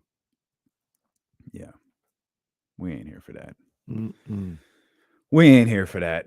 I'm sorry I interrupted our football conversation. I got borderline giddy when I saw that last 2 minutes. Jesse was right. Jesse called that. Like that's extraordinary. His pivot foot, at the very least, was sliding. So think about what the NBA is saying in that instance. Mike Brown, how long have you been in this league? Sir, you're wrong. Del Christie, Lindsey Harding, Jay Triano. Domantas Sabonis. You're all wrong. Domantas Sabonis, who's clearly reacting to the non-trade. All of you, it's not like Domantas Sabonis grew up around professional basketball or something. You're all wrong. He did not travel. Young lady who was sitting courtside who was going for the Kings, who motioned travel immediately. You were wrong too. Timberwolves fan on the baseline who saw his player travel and said, "Oh no, you're wrong." Amazing. That was crazy, man. Amazing. They need more sleepless nights. There was an apology too to LeBron James. And hey, this game doesn't have anything to do with LeBron. We just wanted to extend our apologies to the King. They really came out with a tweet after that man's missed call. If that was LeBron, if that game wasn't on ABC, it was the same reaction from the officials. Because I forgot the number. Yeah. I forgot the number. That was a massive. That was like the highest rated game in like 5 years. I could believe it. Which is weird because the Lakers aren't any good. They've had better games. Lakers, Celtics. It's LeBron. Yeah, but they've had those type of games with both teams being good, and it wasn't rated that way. But who cares? You're right though. Probably if it wasn't that, maybe not. So you don't think we don't get that reaction from officials if it's probably not. What if it was ESPN or TNT? Probably not. Just because it was ABC and they knew ABC Saturday prime time. They're really trying to push that. Yeah. Yeah. So League Pass Kings aren't going to get an apology because Lord knows that's the only place around the league that you could see the Sacramento Kings. Mike Brown probably between coaching all these games on this road trip, probably spending every damn minute on the phone trying to tell these coaches, hey, my guy De'Aaron, my guy Domas, these are all stars. Please vote for them. Look at what they're doing. Oh, look at what really? I hadn't even been able to see him. Let me go to my League Pass. Hey, and check him out. New Orleans. Yeah, Willie Green. Yeah, we haven't played yet, so I haven't watched you. I haven't seen you guys play. Oh, it was Coach Finch. Yeah, this is the first time I got to see De'Aaron Fox live. I had no idea. Never on. I think after New Orleans, that's the last team that they haven't played. Yeah, or Dallas. Haven't played Dallas. They haven't played Dallas at all. Mm-mm. Damn, that gets handled. What, a week from Friday? Only 2 times coming to Golden One Center. Friday and Saturday. Yeah, I don't think I'm gonna make either one of those either. I might. Yeah, I don't think I'm gonna make either one. We'll see. I'll get out. I'll get out to see your Dallas Mavericks. Ugh. But up next is the San Antonio Spurs. We haven't really talked about that. We talked so much about last night's game, rightfully so. There's a lot to talk about. Of course, now that the last 2-minute report came out, and according to the NBA, we're all idiots. It's San Antonio next, and this is, these games were important. And you said this from jump. I heard you say it on J Street Vibes last night or this morning for me. You needed to split with Minnesota, and as deflating as that first game may have felt, you're leaving Minnesota getting exactly what you needed to get. You needed to split games with that team.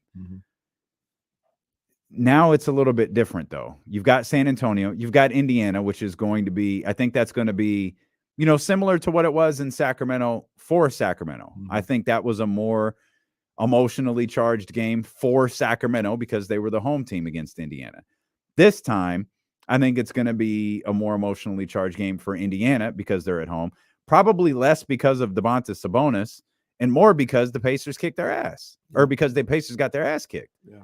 I don't think that there's nobody to boo.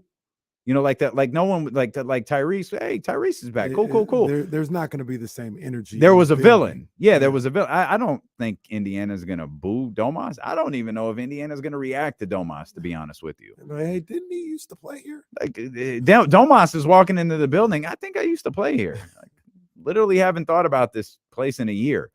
But regardless of all that stuff, this is a team who was playing very well at the time of that game, who got their butt kicked. And they're probably getting their guy back. They're getting their leader back in time for that game on Friday in Tyrese Halliburton. So I think that's a tough game to call. And you got the Houston ones after that. So I think you had to survive, which was a split, this stay in Minnesota. You need to beat San Antonio. You need to beat San Antonio. San Antonio is one of the worst teams in the conference. There is no things happen and gotta win that one. Good teams win that one. So I'm not saying if you don't, you're not a good team, but that's what good teams do. They win those type of games. So you got to handle that and go into the Indiana game looking to handle business there. Yeah. You know what we haven't, there's 2 things we haven't talked about that we absolutely have to. One pertains to the Kings, and it's the Mattise Thybulle rumor. We have not dug into that. We're going to do that next. But before we do, because it's become that thing where we just pushed off a day. I don't know that we could get away with pushing it off another day. We've got to talk about Ja Morant. Oh yeah, for sure. So we'll hit our feelings on Ja when we return, and we'll dive into this Mattise Thybulle, Mark Stein, Sacramento Kings rumor /report that is out there, and we'll do that next here. With D'Lo and Casey on Sacramento Sports Leader, ESPN 1320. You guys in the chat, stop putting gang affiliation on me. Red is my second favorite color. My first is black. I like blue too, though. Things he can say now that he's not in LA.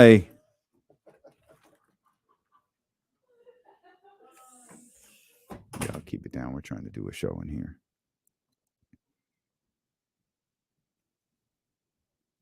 That's funny. One of our wonderful promotions people stopped me when I was walking into the studio, and she said, "Oh, I wanted to talk to you. I didn't want to bother you in the studio." It's like, "Oh no, it's okay. Like you can come into the studio." She goes, "Oh, it's just you always look so busy."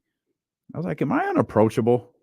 Like, do I just have the look of someone who is unapproachable?" And no, that's just how they are here. Because even sometimes when they come in here, like, "Oh, are you okay? Like, are you busy?" Maybe and maybe they see the studio as, places they're not supposed to go. But that's, I mean, but but the thing was, it was like 11:15. So why I appreciate that. It did leave me walking away going, I wonder if I'm one of those people that's unapproachable. D'Lo, you think Cody going to beat Roman? It works. He can. You got to give me a story, Tyler. That's what WrestleMania boils down to. You've got to give me a story.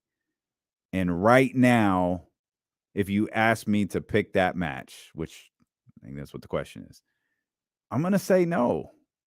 I don't think Cody should beat Roman at WrestleMania.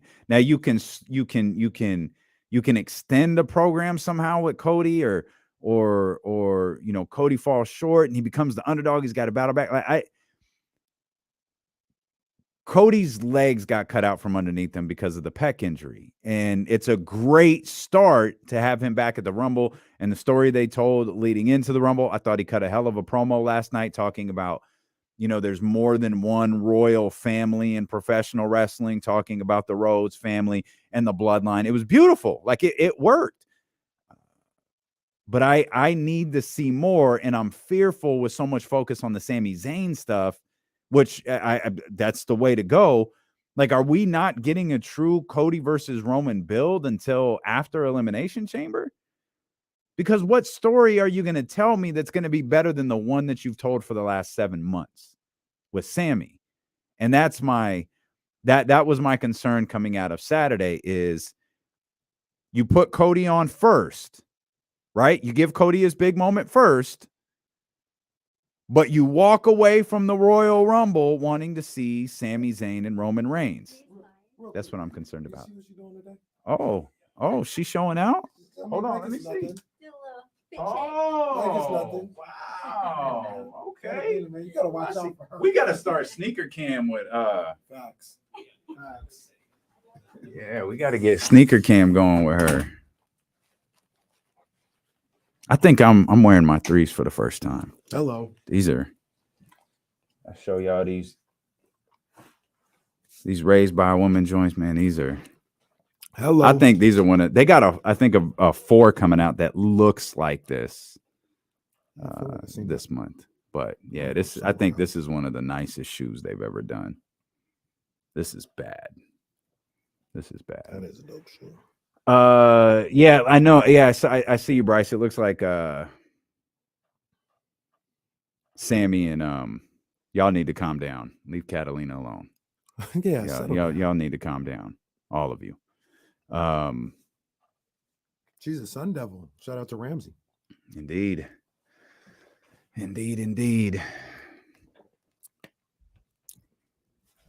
Craft 4s, those are the ones. Yep. That's what I thought. Yeah, them Craft 4s, they have a similar look to these ones I'm wearing. Those are really, really nice. I ain't got no Pyro shoes on, man. I got one more today.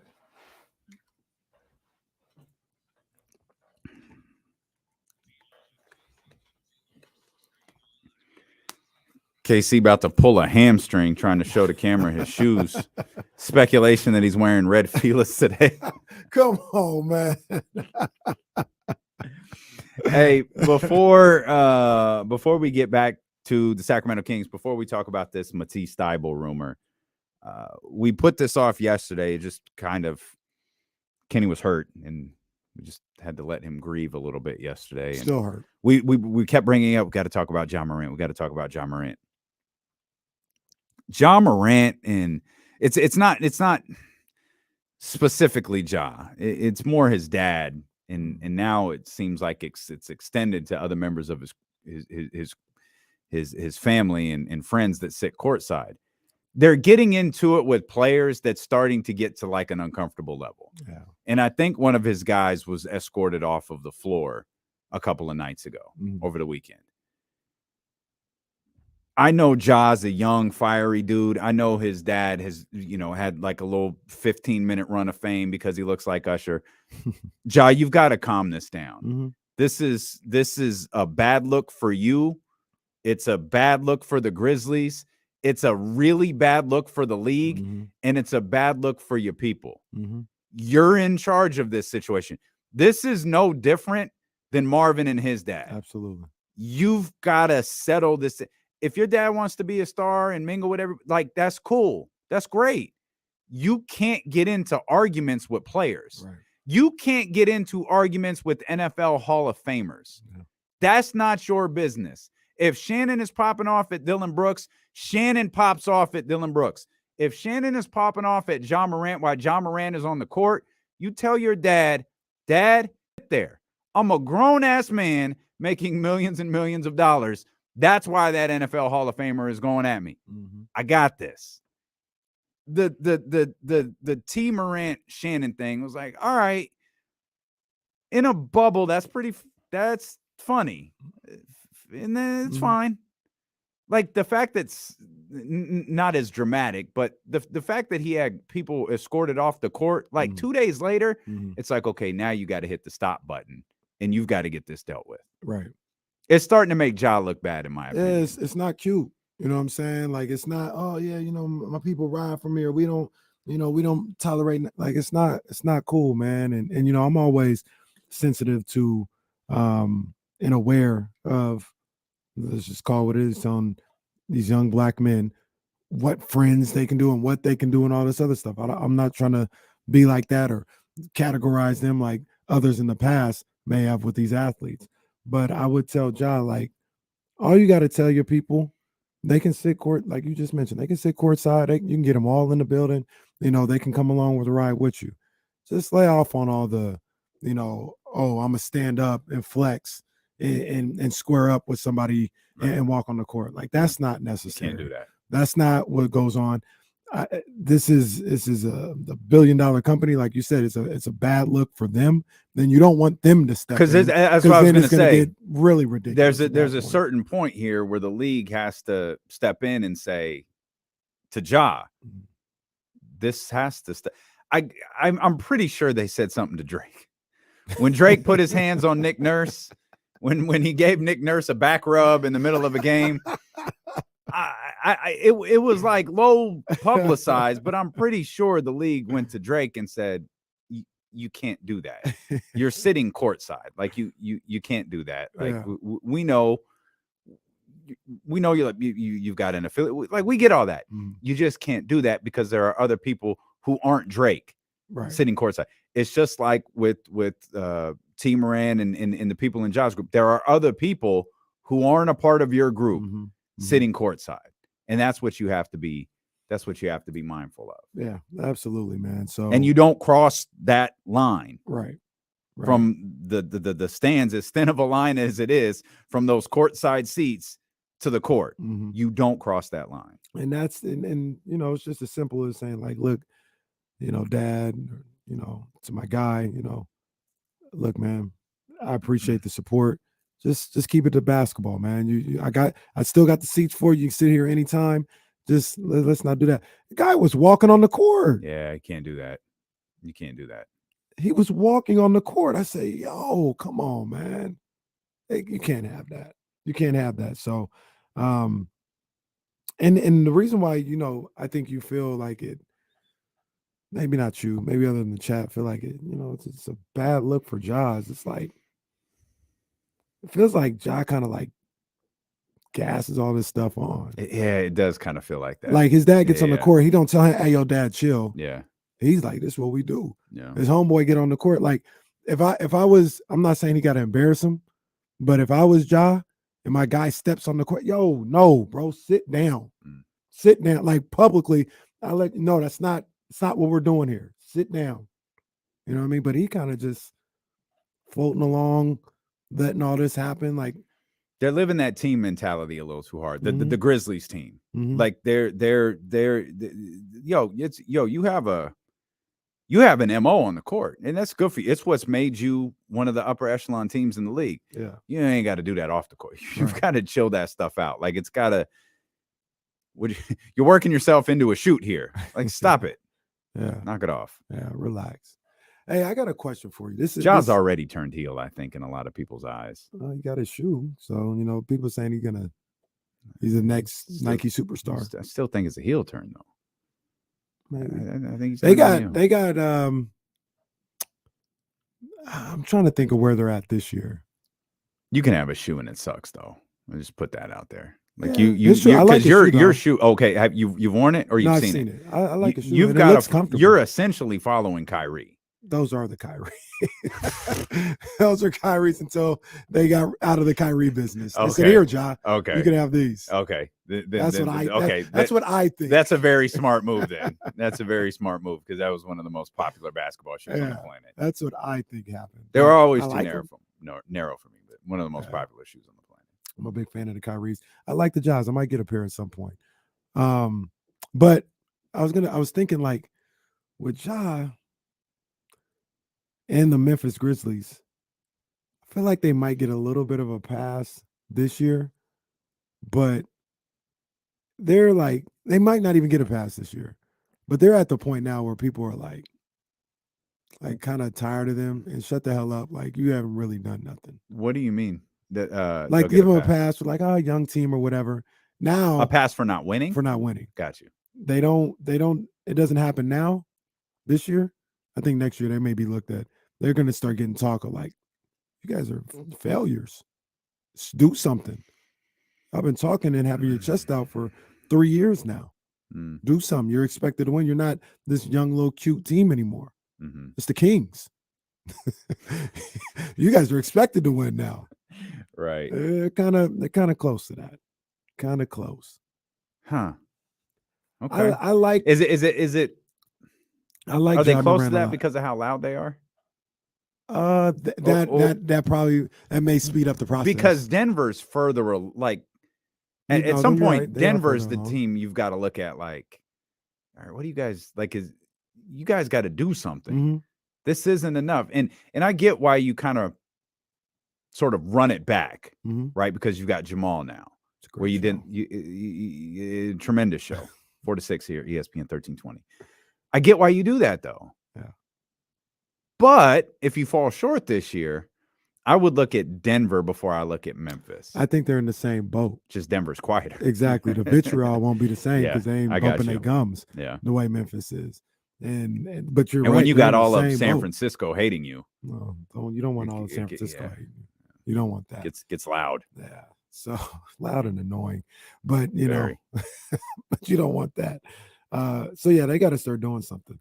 I got a question, and we're going to talk about Mattise Thybulle because I have thoughts on that as well. Okay. But I want to ask you something real quick. Would you fight at a sporting event? Not going in saying I'm going to fight, but I brought this up because I saw videos of Philadelphia. Oh, okay. I wouldn't be. What do you mean? Well, I'm gonna walk on the floor and fight Dylan Brooks? What are you talking about? I'm very much not doing that as a fan, right? Oh, and you wouldn't go into there thinking like I'm not coming here to do that. Like I'm here to watch the game, and that would be my mentality. You talking about the videos from Bonte? And then I saw another one where like a guy was with his sons in 49er gear, and they was just. Get the F out of here. What you mean it's not that serious? It is that serious. It is that. Get the F out. I'm sorry, who are you talking to? Hmm. I would like it would take a lot at that point. It would take a lot for me to just kind of keep walking. I would keep walking, especially because I have my sons. I wouldn't want them, if I was in that guy's position, to see any of that nonsense. But them Philly fans, that's why I don't like Philly fans. They push the limits. Mm-hmm. They really do push the limits. You have to assess the situation when you're in that moment, right? You have your kids. Mm-hmm. Also, you're in Philadelphia. So it's like you versus a lot of them. Mm-hmm. It's easy to say no. Like I wouldn't. I feel like you might have backhanded somebody. I know. They get to throwing eggs and water on me. Who do you think I am? I'm here to watch. I'm gonna tell you one time. I'm here to watch the game. Leave me alone. I'm here to watch the game. Leave me alone. I'm not you in with all that Eagles stuff in night wherever you're at. I'm just saying Eagles because that's where it is. I'm here to watch the game, man. Don't do that to me. I guess, man, there's just a lot of different things at play. I know I'm the one on the show who has been given the hothead label, but at the same time, like, I just don't have that level of fandom for anything. So I can't imagine fighting someone at a San Francisco 49ers football game, or a Sacramento Kings game. If that's the team I'm the biggest fan of, right? I can't imagine being in LA and fighting someone over. But that's the whole point. They take it away from sports. Like I said, who do you think you're talking to? This is not Eagles, Niners no more. You talking to me and you throwing stuff at me as a man now. Well, yeah, if you're throwing, like, if again, you have to assess the situation. Mm-hmm. Are you kids? Like, no, you just can't. Like, if I'm with Reese, right, for whatever reason, I can't get into a fight with Reese next to me. But I don't know. I mean, those are situations you don't know how you're going to react. I'm sitting here clear-headed. I like to obviously think I wouldn't. I'm not fighting. What am I fighting in a sporting event for? Like, for what? Like, I'm not doing that. But I'd have some looks. Mm-hmm. I'd definitely have some looks. And like I said, I'd have to be careful because I'm pretty sharp with my tongue. Like, I'm not trying to fight you, but I'll say some stuff that probably make you feel some type of way. See, the thing that, like, that type of stuff, like, I'm the stuff that concerns me about that is, like, I don't think I would say anything. Like, if you got me to the point where I would actually turn and acknowledge you, it's probably already too late. like assessing the situation, it's probably too late.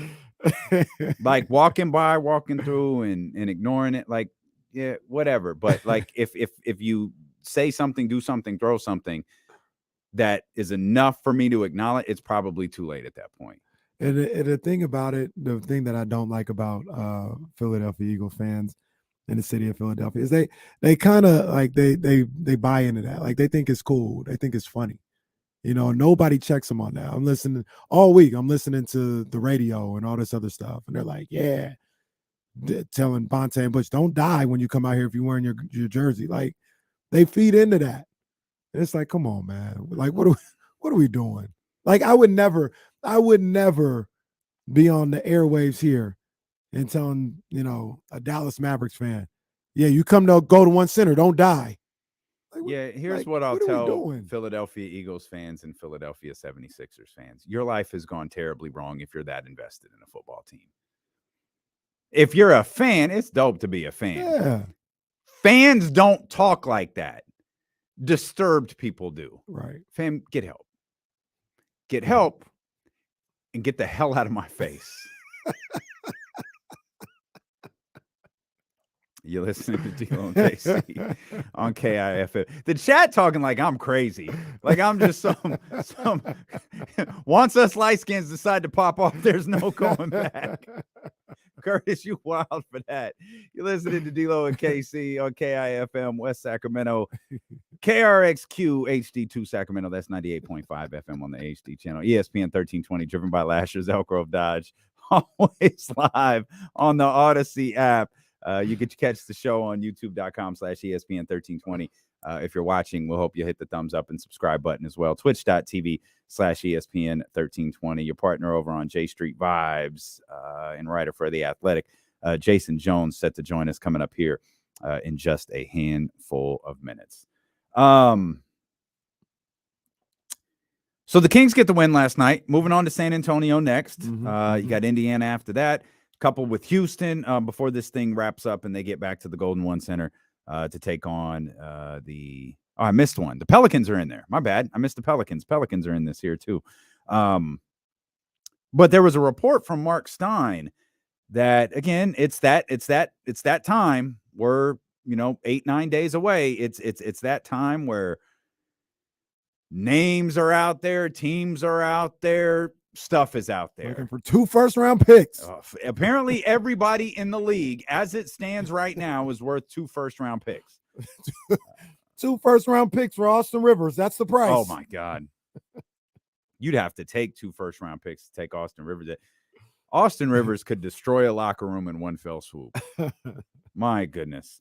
But the one that the Kings have been attached to, according to Mark Stein, is a name that Kings fans have actually talked about a lot in recent years, plural, and that's Mattise Thybulle of the Philadelphia 76ers.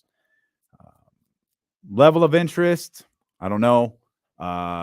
Monitoring, okay. Feel like there's probably 20 teams monitoring the situation going on with 20 other teams. But when you talk about the needs of the Sacramento Kings, okay, I see why Mattise Thybulle's name is being brought up. What do you think about? By the way, qualifying offer 6.2 this offseason, restricted free agent the following year. Qualifying offer again 6.2 million. I like Mattise Thybulle. I like what he brings to the table. I like his defensive prowess out there. He's good. He's a good defensive player. But Sacktown Baby Giraffe, shout out Tim Maxwell.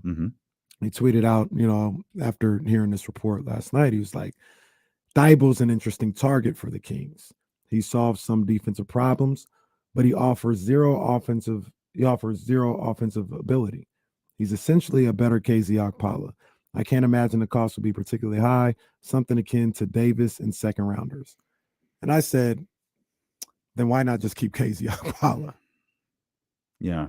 Like, sorry, no one informed me Terrence was a part of this. Yeah. I think that's what made me respond. Like, no, I'm not interested. Wait a minute.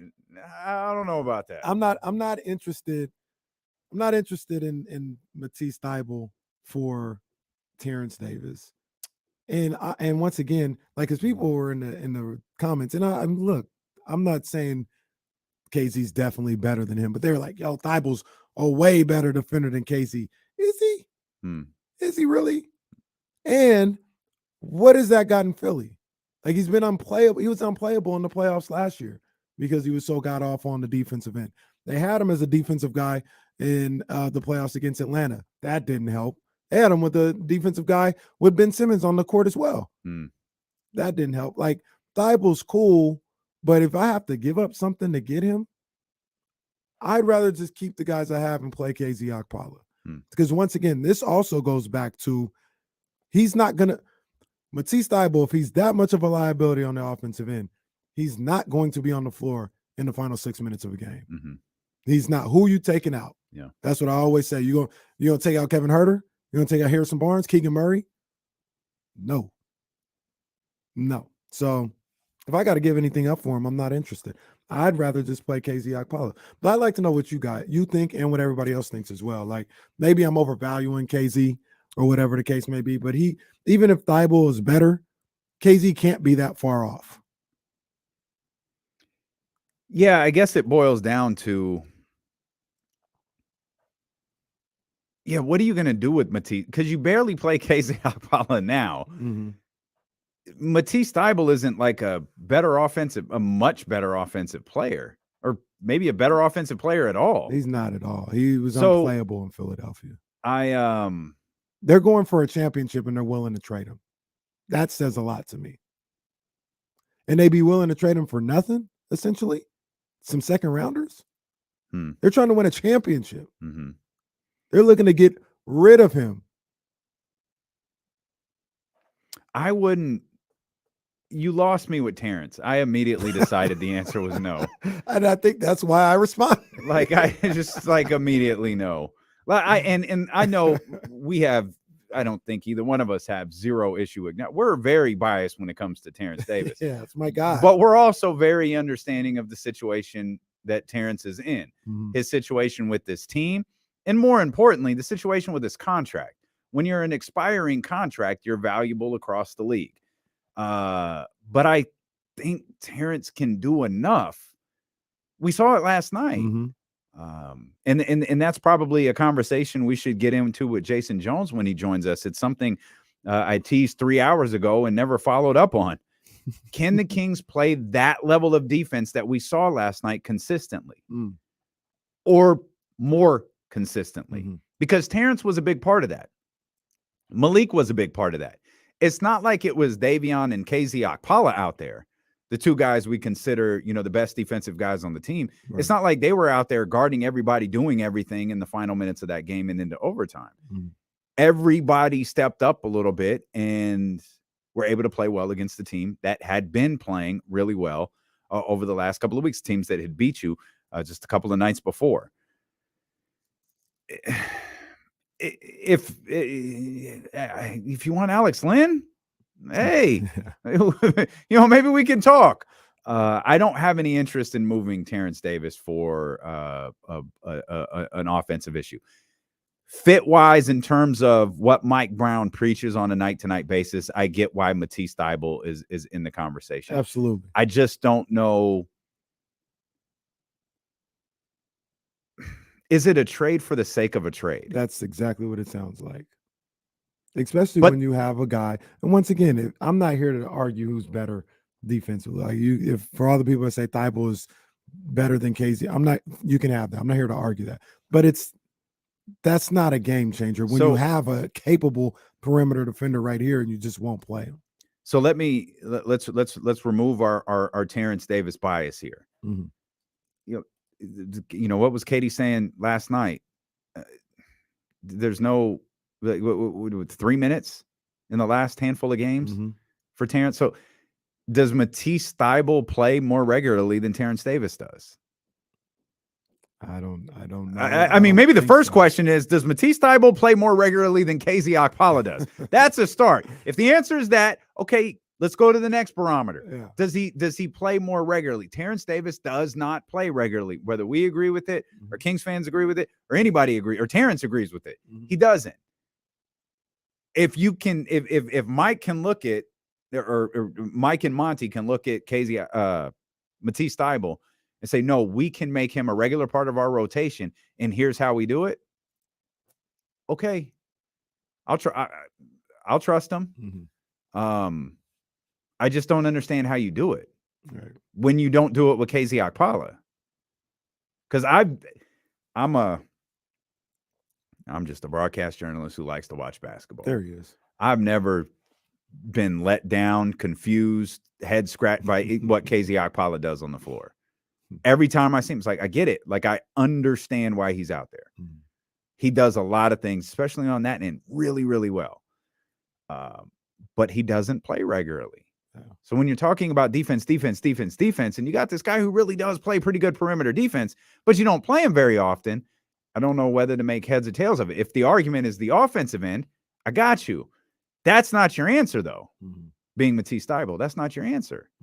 I don't know who your answer is. Maybe that's the best answer you can get, but I don't know that truly helps the issues that you face. It might help one while creating another, because where's that game go last night? As much as Terrence did some stuff on the defensive end and disrupted over there, he hit shots. What if those shots don't fall last night or aren't taken? Yeah.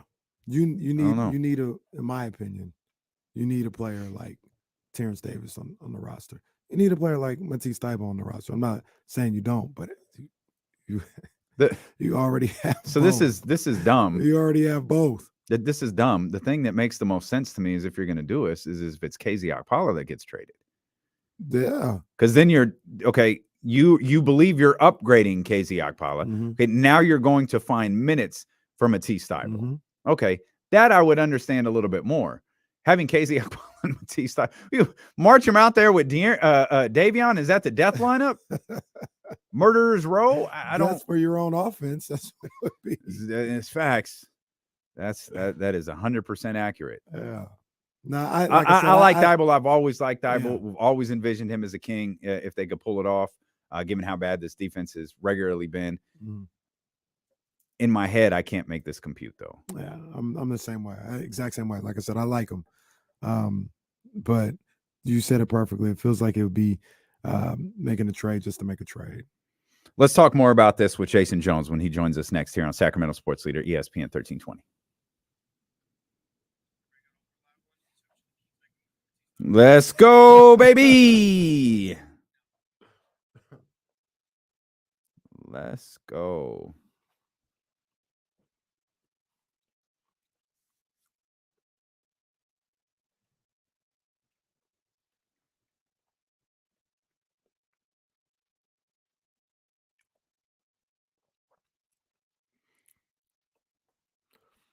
Mitch Price on Twitter on November 20th, 2022. Mitch Price is just a random guy who says, looks like he's trying to sell off Sean Payton to Benjamin Albright. He says, you want Sean Payton yet? Benjamin Albright. Payton to Denver isn't happening. $1,000 to a charity of your choice if I'm wrong. Well, Benjamin. Oops. Break out the bank account. Whoopsie. Oh, man.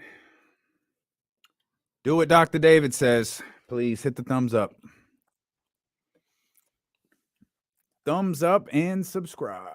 Like and subscribe. Cody Roman is very compelling in my opinion.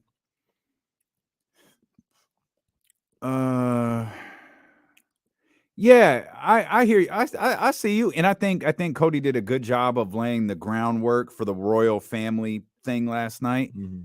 I think the part I just keep getting stuck on is you've told the Sammy story for 6 months and it's had no payoff. Mm. I mean, I don't think the Royal Rumble was the payoff. I think that was the next step. Yeah. I don't know. I feel like if you're going to tell that story, like start telling it now and don't wait till Elimination Chamber is over, whenever the hell that is. You know, and you guys can help me with this. And I feel like I'm it's just my own flaw when it comes to wrestling. I can't get over that they messed up the Cody thing. That messes up. Well, the surprise. I think it bothers me too. Better. I agree. And it almost throws off everything for like him winning at Mania. That's ridiculous. I get that. It shouldn't. But for me, it's like, oh. Yeah. Oh, man. No, I got you. I'm 100% with you. Especially given there was no real. I mean, I guess Logan Paul was sort of a surprise. Booker T. Told Logan Paul he's coming for you, Nick.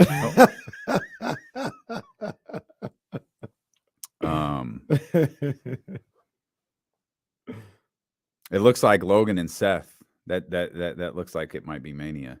There was a little spot with Seth last night where, because they did the Rumble thing, and then they brought it up to Seth, and his reaction was like, "Oh," his reaction made me think, oh, "Okay, Logan and Seth at Mania. That could be that would be great. Oh yeah, that'll be phenomenal. That would be great. That move with him and Ricochet, crazy. Yeah, that was. It was like they just talked to each other. Hey, you jump and I jump at the same time, and let's just run into each other. The crowd will go nuts. Lizzie, you might be the only person who popped for Booker T.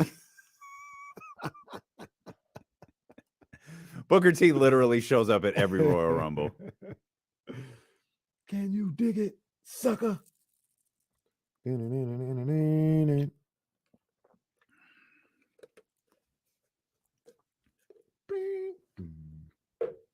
are these text messages coming from?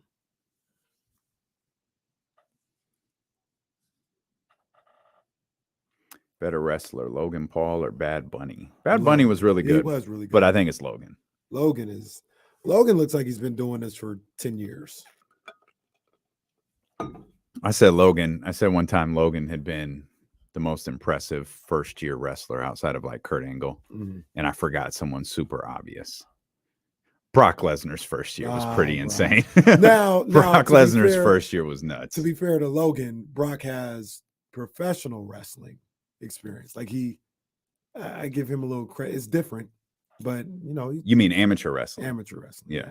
Well, yeah. You meant he had amateur wrestling experience when coming into professional wrestling. Yeah.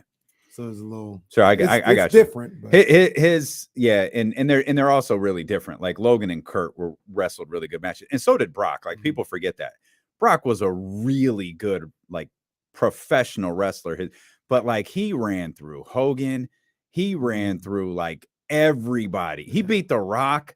I think he main evented WrestleMania his first year against Kurt. Wow. The Shooting Star Press WrestleMania. Where does he fall amongst like the best ever? Brock is up there. Is he top 10? He might be if we sit down and think about it. He might be. Because he's always been a draw too. Like he's always been like one of the big guys. What's cool about Brock is like the Brock before he left was like he had great wrestling matches. Mm-hmm.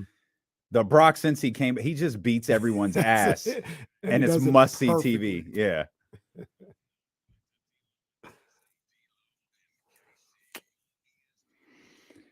There was one other thing I was gonna say. Oh no, that's what I was gonna say. I can tell now. But last night I was watching Raw, and Dominic was on there talking. Dominic Mysterio was talking about, see, that wouldn't fly in prison like I was in. That was the first time I saw him. And all I could notice what he had on. Did you notice what he was wearing? No, what did he have? He had an off-white button up. Really? Yeah. I was like, what? I was like, yo, the color. I mean, they did it. They changed it a little bit. Yeah. But I was like, that's a dope color. Like, what is he wearing? And then he turns around and it had the X on it. I was like, oh, okay, all right. That's pretty fun. I was surprised I haven't. Into that a little bit more. I love Rhea. Like I absolutely love Rhea Ripley, and I think the story. Like I thought Rhea versus Bianca would have been compelling, but I love the story of Rhea. I wrestled Charlotte at WrestleMania, and she humbled me, and I had to go away for a while and get better, and then I lasted 61 minutes in the Royal Rumble. And you still have that belt, and I want it. And I was like, I was listening to it. I was like, oh, this is perfect. Yeah. It almost makes Rhea a babyface, which is the crazy part. I was just thinking about. I was like, that's what WrestleMania will do to you sometimes. Like the pursuit for a championship, it'll turn you get invested into the story. Yeah. And her story is such a babyface story. Yeah, I love it. Like I've been. Time. Yeah, it is. It absolutely is. Yeah. She's not part of it, so and we'll get to the Kings in a second. But she, they always not if Jason jumps on too early. He's gonna want to talk about this, right? They always talk about the 4 horsewomen and how they've basically controlled everything since they came into the WWE. Bianca broke that, right? And Rhea was not. No, Rhea's because it was. Right? Well, I mean, Sasha kind of broke it because she left. I thought Sasha was part of. Yeah, she left. So that kind of broke it. Yeah. But it was, Becky. Well, the control, like the strap was always on one of the 4 horsewomen. Yeah. Until Bianca did it. And Rhea was not a part of that. No, it was Bayley. It was Bayley, Becky, Charlotte. Bayley is who I was thinking. And Sasha. I thought Bayley was going to win the Royal. Bayley was really good last night. Reese called it. He said at the beginning, he's like, Rhea's going to win. He called it. Yeah, that's a great call by young Reese right there. Great call. He reminds me of a young D'Lo because, like, he'll dip in and out of wrestling. Like, he won't watch wrestling for months, and he'll step up to the Royal Rumble. Oh yeah, that's what's his name? You don't know him? Yeah. Oh, Rhea's winning this too, by the way, bro. You have not watched wrestling in 2 months. How are you getting all this? Young D'Lo. Young D'Lo. It's WrestleMania season, man. It's a fun time to watch and follow, and I'm definitely tapped in a little bit more than I have been recently. Can I ask? This is kind of a follow up to something we talked about yesterday. Okay, we're talking about big names being like there just might not be a big trade this trade deadline. I saw something. I think it was Dallas. I can't remember. It's always Dallas. Dallas is mentioned with everybody. Yeah, and they always leave unhappy. Is DeAndre Ayton getting traded? No, you don't think so? Mm-mm. Okay, no. That's all I had. think a lot of this stuff, and the reason why you're not hearing these names is because I think a lot of this people are just waiting for the summer. I think that's what a lot of teams are doing. They're like, nah. It's going to be hard to do anything right now because this draft looming, whether it's people wanting to be in Wembanyama or just the first round in general. It's crazy. So I think a lot of teams, they're going to try and steal some picks, but in their heart of hearts, people are just going to really wait for the summer to really improve their team. There's going to be little stuff like Thybulle and Plumlee and Finney-Smith, at the deadline. And if you really want to improve your team on a major level, that's going to be in the summer. What did you say Finney-Smith's asking price was? It was a first rounder or a star player. Bruh. This is the same league that said there was no travel last night. As we welcome in, you talk about being able to book a wrestling show. Few can do it better than this man here. That's facts. Jason Jones of The Athletic, of course, your co-host on the J Street Vibes podcast. Let's just bring you right into this conversation. Do you think a star player gets traded in the next week or so? I can't think of who it would be. I mean, and the star was probably a weird word. I don't know if DeAndre Ayton is a star, but I'm talking like that level of a player. I think someone like that could get moved. I mean, it wouldn't surprise me. I mean, that's a guy.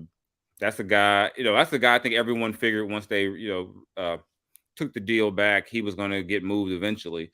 He isn't exactly setting the world on fire right now. But I mean, they also have had a bunch of injuries, but.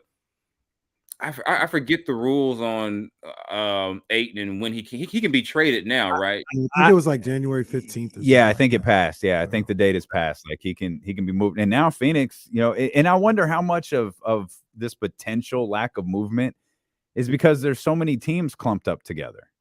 Like you just mentioned, Phoenix. Phoenix is a game back from the 6th spot. Yeah, no one's really out of it. So it's almost like, do you kind of like, it's like the Lakers made a move, but they made a move, but that wasn't like, a star.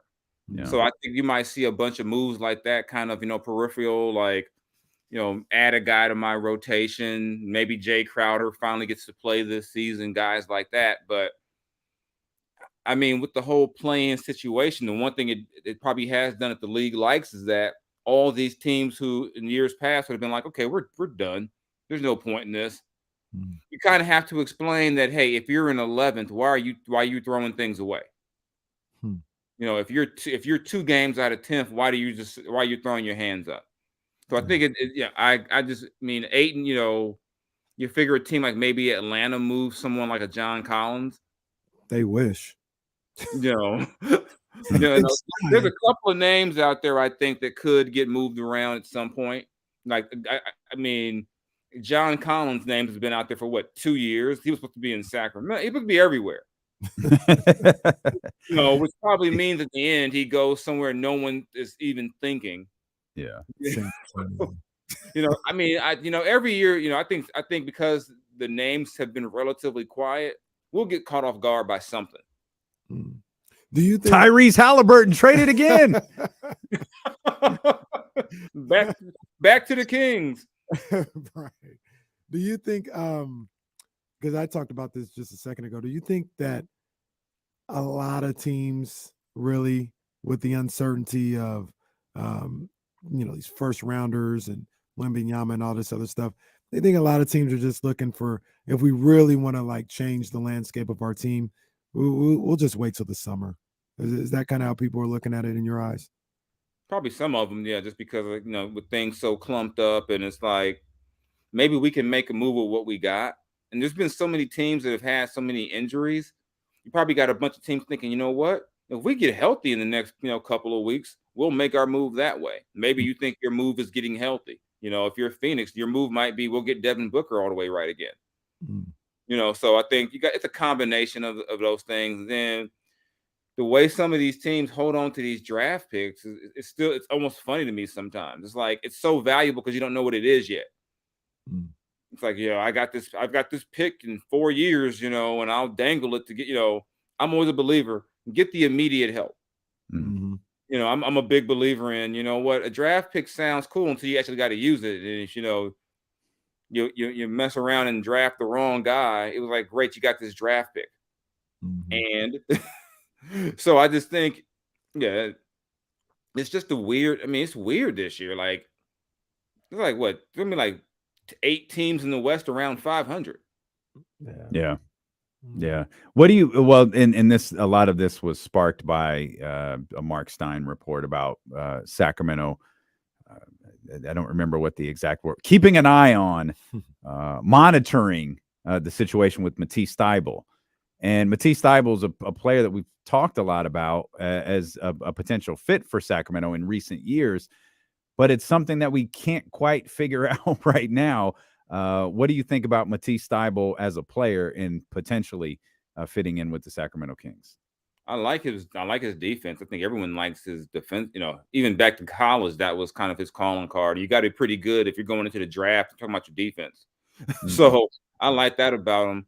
I'm not looking at his numbers. Can he shoot? Is he a shooter yet? But not traditionally. I don't know what his numbers look like this year, but traditionally, he's almost a 0 on the offensive end. Yeah, I don't know how he fits. There that could be a guy. Where you said kind of like with the Lakers and the Rui deal, where you're like, you know what, we're not going to keep this guy long term. Let's get off the young guy and get something in return for him. And maybe you can take a flyer on him like that, but just where do you play him? Right. Yeah, he's averaging 12 minutes per game this year. He's averaging 12 minutes per game this year. So I don't. He wouldn't get much more than that in Sacramento. All right. So that's what I'm saying. If you can take a flyer on him, you don't have to give up a whole lot. I'd be all for that. Because what he can do, even in spots defensively, could be the difference in a couple of games. I'm with Damian though. It's got to be like Alex Lynn and some second rounders. Some people have said, TD, Terrence Davis, and Terrence Davis, I still think plays a role on this team, and I'm not willing to, get rid of what he does on this team for another. I shouldn't say another defensive guy, but my argument was he's like KZ Okpala, so why not just play KZ Okpala? Like, why are we trading for Mattise Thybulle? You have a Thybulle-like player right now, and you don't even play him. Just play him. That's why I said take a flyer. Like, if it's low, you don't give up a guy who's been in your rotation at all this year for him. Like, that's why I said that Rui Hachimura deal is kind of the blueprint for what teams are looking for around the deadline this year. How can I get off a guy I really don't want to maybe take a flyer on a guy who might have potential down the road? Right. So I wouldn't give up TD in that deal. I think TD can give you some defense and he fits what you do offensively. And I think maybe in Sacramento, the one advantage Thybulle would have is that you could probably put 4 shooters around him. So he wouldn't be as exposed maybe. But even still, I'm not giving up major assets for a guy that the other team he's on is not even playing. Right. Right. And that's a championship contender. They're trying to win a championship and they're like, we don't need defense. Don't need them. Yeah. It's crazy how the league works, because remember a couple of years ago he was untouchable. Remember? Yeah. You can't put Mattise in a deal for any. That was even back to the when Buddy was looking at Philly type thing. They're not giving you Mattise Thybulle for Buddy Hield. Are you crazy? Now it's like, hey, you got any spare parts for Mattise? This is crazy how this thing changes. Like, hey, we got a couple of basketballs and some clipboards. Spare parts. Yeah. Like I said, 2 years ago, no way, no how But then again, like I said, we see these over the league all the time. You get married to potential. I'll never forget Amari Stoudemire. Oh, you can't get Amari Stoudemire. We got J.J. Hickson. You can't trade J.J. Hickson. Oh, that'll always be my favorite. LeBron James is adamant. You cannot trade J.J. Hickson. And then when J.J. got to Sacramento, I was like, you couldn't trade this guy? I was just like, we should have known about his GM skills back then. Oh, that's facts. That is so accurate. Did you see Jay McDaniels travel last night? You mean his sea walk, his Cupid shuffle, his cha-cha slide? Yeah. I got news for you, Jason. You didn't see Jaden McDaniels travel last night, according to the National Basketball Association in the last 2-minute report. I don't know anything anymore. I don't know what I'm watching in the last 2 minutes of any game anymore. I don't know what a foul is, what's not. I don't know anything. I just read the report and take their word for it. That's what Damian was saying. There's Mike Brown, who's watched basketball his entire life, Jordy Fernandez, Domantas Sabonis, you, me, Damian. We've all watched the game our entire life. And somehow, we had it wrong. There's no way that was a travel. Like, what? And there's things that I see live that don't get called, and then they come back a day later. Oh, yeah, actually, it was a foul. And I'm like, I don't know anymore. And I'm starting to join the Jeff Van Gundy train that if we can't use replay to fix things that are blatantly wrong at the end of games, why is it here? Like, why? I don't understand the use of it anymore sometimes. I just think they can't figure out how to use it. Like, I don't know. A good idea that you might want to use the replay is if the king starts jumping up and down and collapsing on the floor as if Ricky just got shot in the back. Like, maybe you should go look at the replay then. Yeah, and I think I even said on the pod, it's been multiple teams that have had blatant errors against them. Like, the Kings have had some blatant errors. The Lakers have had some a bunch of teams have this. Not like little minor things like, oh, they could have tied the game on that type errors. Not like he traveled with a minute 30 to go. Like, even the game down in LA when the Kings played the Lakers, I'm like, did Fox foul Kendrick Nunn? I guess not. They didn't call it. A day later, oh, he did. What's the point of telling us that? Because what if he decided no, he didn't? Right. Who's deciding what we get, what information we get? It's just weird to me. It's bizarre. Then then you had that bizarre tweet from the NBA officials. Go ahead. We were gonna talk about that on the pod, but I need to hear it now, man. What that tweet, bro? I ain't never seen nothing like that. We lose sleep over this. No, you don't. We lose sleep and we feel terrible. I'm imagining whoever was running that account with they were at the bottom of a bottle of red wine. Some red wine and popcorn, the Olivia Pope diet. And they were gonna send out a heartfelt tweet to the king. Yeah. Had a little something, put a little something in the air, a little something. Yeah, talking. I was like, you can't tweet this. We lose sleep. Amazing. I had never seen that like that before. And then, but you know what's going to happen, right? Then how you fix it? The Lakers are about to go on an 8-game win streak, and LeBron's going to shoot 20 free throws a game now. Yeah, whenever he plays. Yeah, whenever he plays. Yeah. I don't know when anyone's going to play either. Only 4 or 5 teams don't do load management these days. It's like the Kings and it's like the Kings, the Spurs, the Rockets, and the Magic. I mean, I don't know who's going to play anymore. The Kings everyone's thought about load management. What? Domantas, your thumb's broken. Get out there. Load management for the Kings is Domas only playing 35 minutes. He's like, hey, Domas, is your thumb going to fall off? Tape it up. Get out there. If anyone deserves a night off, it's him. And we all exactly. We ain't even got to report this. Don't even say nothing. Yeah. Take this tape, put it on your thumb, and just play. I'll say. Meanwhile, Miami getting fined every other week now for lying about their injuries. If Brock Purdy had played for the Sacramento Kings, that dude would have played 48 minutes. Brock Purdy would have gotten enough time to tape up his hand and gone out there and play. They would have got a brace out the back and was like, "Your elbow's still stable right now, Brock. Throw." Yeah. I mean, yeah. While we have you there, I want to ask you about that a little bit, like, because there's been discussion about like it's gotten out of hand, the whole load management thing. You know, people, kids not being able to see players. Like, is it a issue that needs to be addressed at this point? Can you address it? Who addresses it though? I mean, I think part of the problem with the perception is that everyone blames the players. A lot of these aren't player calls. These are, you know, and what some people will tell you that, well, the science tells us that, hey, this guy needs a day off. And the difference is, you know, we see it in baseball because baseball plays so many games. Like I'm like, and like in theory, I'm not opposed to it, just because, you know what, if a guy's had a nagging injury and maybe it's the third game in 4 nights, he probably does need a day off. So like I said, in theory, it doesn't bother me. But I also understand the fact that I've watched a lot of more games in person than most people.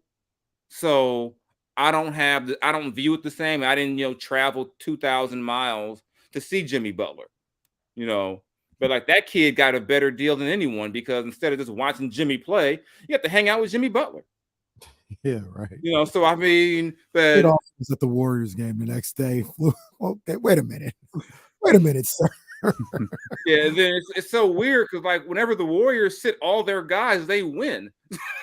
It's like, you know, yeah. I saw Richard Jefferson's thing where he was talking about his dad bought him a ticket to go to a game, and if he hadn't gotten to see David Robinson that day, it just would have broke his heart. And I'm not laughing at Richard Jefferson for that, but that's such a, you know, he talks about sports science being better and all of these different things being better. It's the same thing that Stan Van Gundy said. And I mean, I'll just use Bronny as an example. Bronny ain't even in the league yet, but how much high level basketball has that 17-year-old already played? Yeah. Like you want to regulate regulate load management in the pros. Cool. Start these kids playing basketball in high school. So the science has told us for years that the problem isn't to the pros. The problem is what we do to these kids at 12, 13, 14. Kids don't play different sports. And I mean, the science has been out there for a long time. Why these guys, you got guys 17, 18 tearing their ACLs.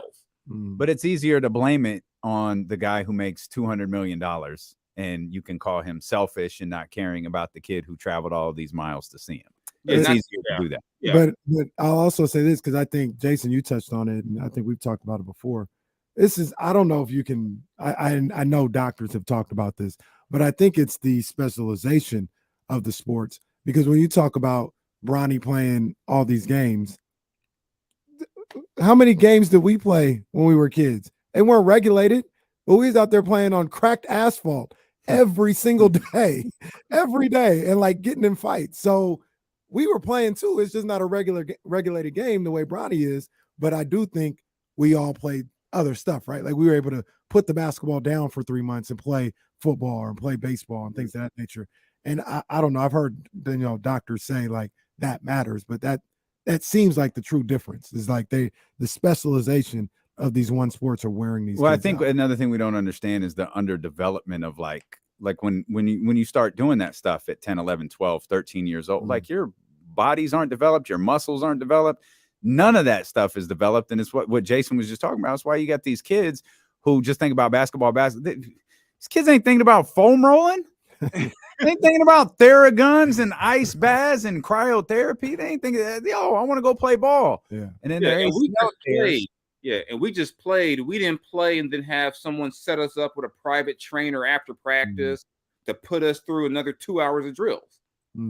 I mean, but yeah, it's easy to say, oh, they're just being selfish. No one gets mad with. How come no one ever yells at Steve Kerr for sitting them? You guys, and Steve said, hey, shorten the season. But no one ever said it becomes, oh, Steph and those guys should want to play for these kids. And it's like, I haven't met one player who has said, you know what? F these kids. I'm not playing tonight. If it's At least not publicly. Not publicly, no. If I mean the NBA could have, if they're so worried about kids who travel 3,000 miles to see Jimmy Butler or Steph Curry or whatever, if you're that worried about it, the fix is easy. You're just not willing to do it.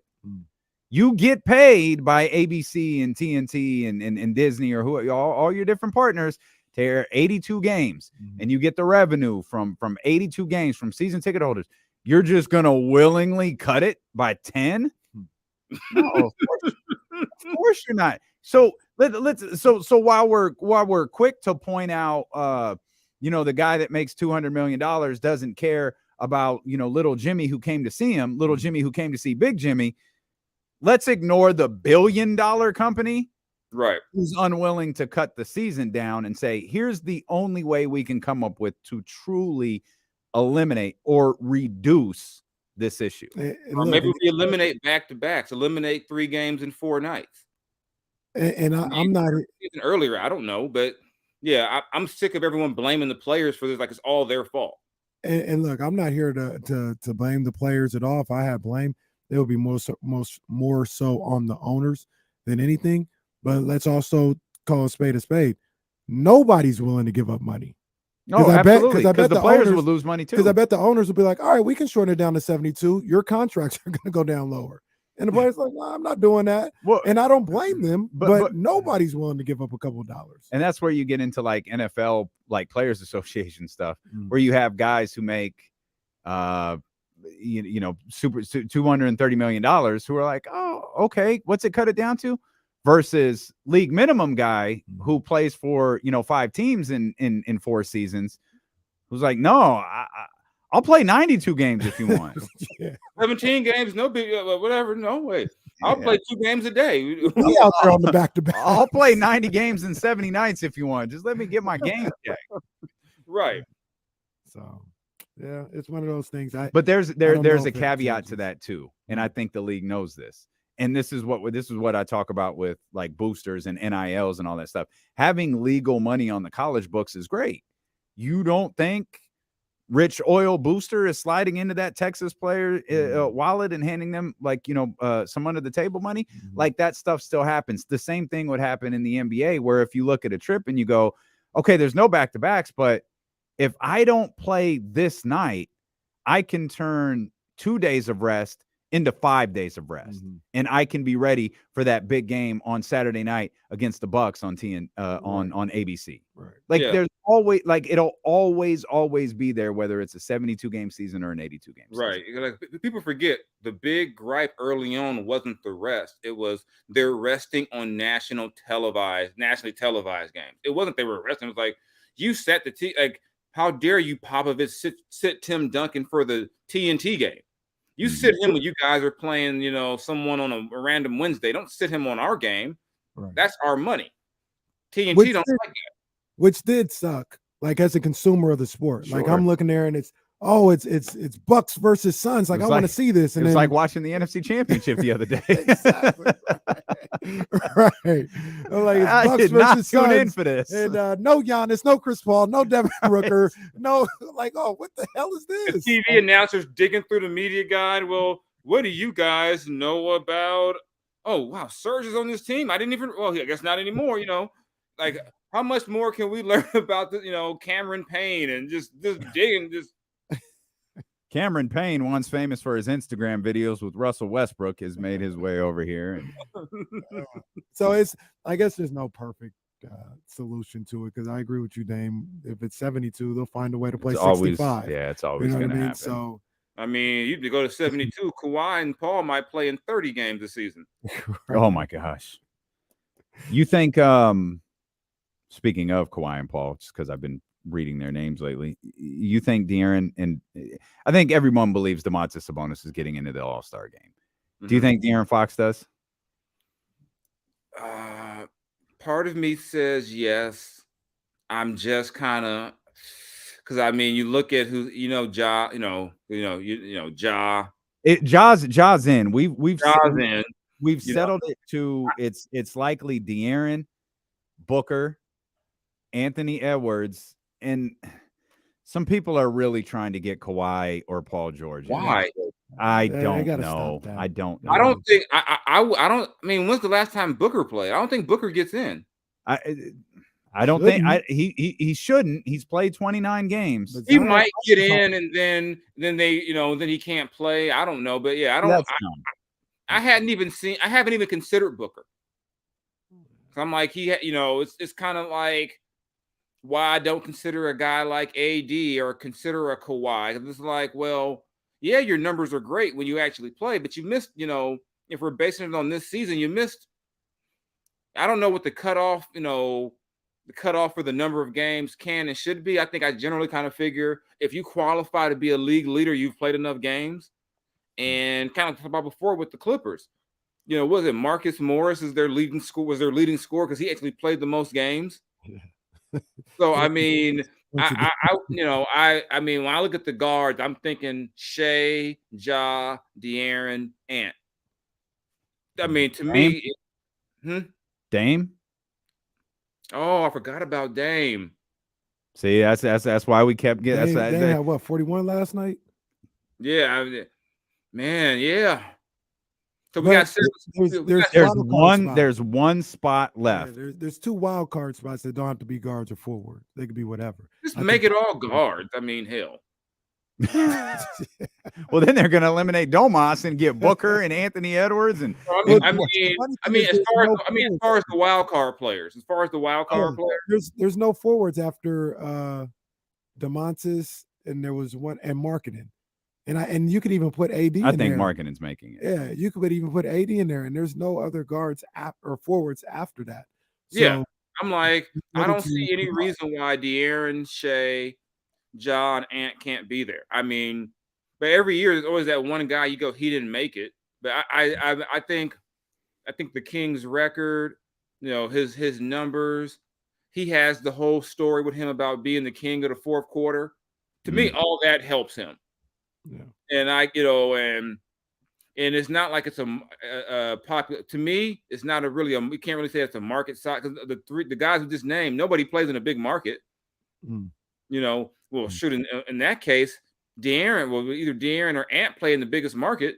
I mean, yeah. So I mean, I think the Kings get 2 guys, but you never know. Something crazy happening. Somebody gives like Chris Paul like a legacy berth or something weird, or well, that's the CJ McCollum. That's a good point. That's a good point. That's the Hall of Very Good, or I've been a pretty good player, but never quite an all-star. Now I'm on a better team. So you know what? We'll put you in because even though Zion hasn't played half the season. See, the fix. We got to get a guy who's played from the Pelicans. Okay, go ahead, CJ. That's it, though. See, the fix for that is easy. Zion's not playing. You could replace him with CJ. And also, you don't need to do that anymore. They're 9th. If they were top 3, they're 9th. Oh, God. See, I can't keep up right now. They've lost 8 in a row. Yeah, like that don't need to happen. That'll be a fun story. They're losers of 12 straight, but Zion Williamson and CJ McCollum are here. Zion Williamson got cleared an hour ago, and he's out here doing 360 dunks. Yeah. I mean, this is going to be interesting because I mean, part of it is that you got a guy like Zion who's as good as he is. He got in on popularity not because he missed a ton of time, and I'm thinking, I mean, has he played? I mean, it's like every year he misses a ton of time, no, but when he plays, he's something to watch. Right. Yeah. So I mean, I don't know, It becomes that balance between merit versus just I want to see my favorite guys. Yep. And if you just want to see your favorite guys, Zion should be there. But if it's where's the balance between the star and the merit? That's always a tricky thing because if it's based off of star power, I mean, some of the guys we think should be there won't be there. Shoot, Klay Thompson will be there instead. It'd be but. It can get tricky sometimes because, if you assume there's going to be guys who are injured, then it goes to the commissioner, depending on what mood he's in. Does he just go, a guy I think should be there, or does he go in the order of who was next in line? So, yeah, like I said, if Zion doesn't play, You know, I mean, based on things I've read or whatever and hear, I almost think, you know, you might end up with 2 Kings and 2 Lakers if you got enough injuries, because AD's numbers will be like, oh my God, I know he's only played in 33 games, but these numbers are ridiculous. But I still think that shouldn't affect De'Aaron or Domas at all. Yeah, I think they should be solid. I think we had AD in. I can't remember. I Did think we we go did too. AD, Those were the Markkanen, and three- Sabonis? those were the three, Yeah, Yeah, because there's not a lot of big guys Yeah. to pick from. You know, you get past Joker, and yeah, I mean, there's not a whole lot of bigs. Well, Nate Duncan and them had Draymond in there. Oh, you would love that, KC. You would love Draymond in another All-Star game, huh? Well, we'd be checking Draymond in is with a very good ball player. Jason Jones live from his Domino's tournament with Draymond Green. Jason Jones, The Athletic, the J Street Vibes podcast, which is available wherever you get podcasts. New episode posted right now. Jay, we appreciate you as always. Thank you. Always. See you next week. Yes, sir. That reminds me, I'll make the note now. We've got to ask Jay Derek Carr's value on the market. No, I absolutely forgot to ask him that. I saw a report that said the Jets are targeting 3 quarterbacks potentially. Aaron Rodgers. Was that one? Derek Carr. Derek Carr. I mean, is it Jimmy? Jimmy. See that? So that makes sense for the Jets because their track record of drafting quarterbacks is very terrible. Right. So going for an established name like that, Aaron obviously the best quarterback, clearly, still has a lot of, still almost certainly has 3 to 4 years. Yeah. For sure. And Derek and Jimmy are wild cards.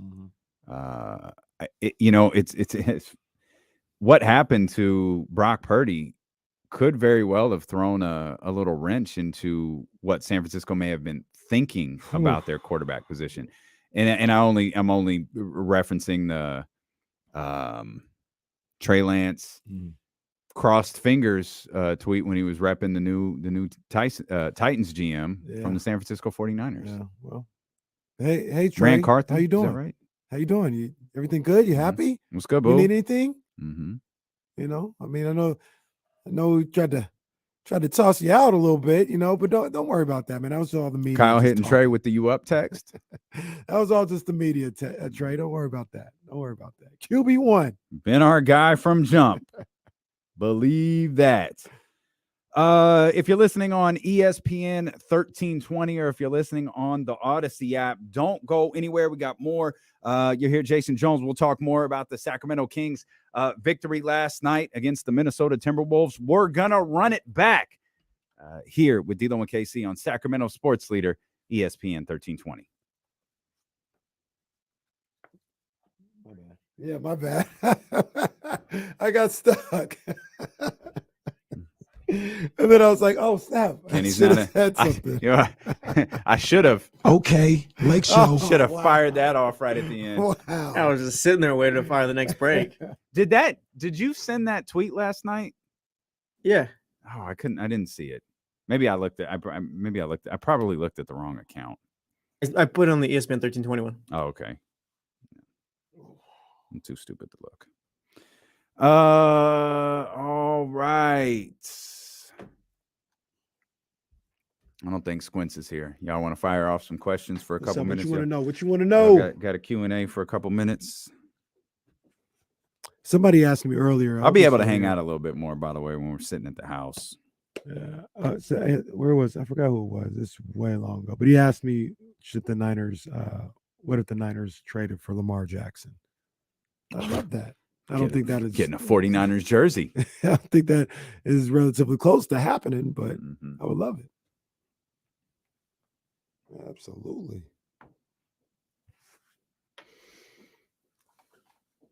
I'll save my 49ers quarterback thoughts for tomorrow. Just write it in Got somewhere. thoughts. What do we got tomorrow? Ham at 3.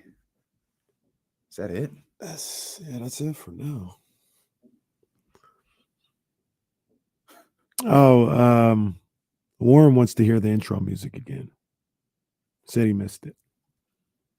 I can run that and it won't mess anything up, right? Can I run that? I can't. Oh, I can.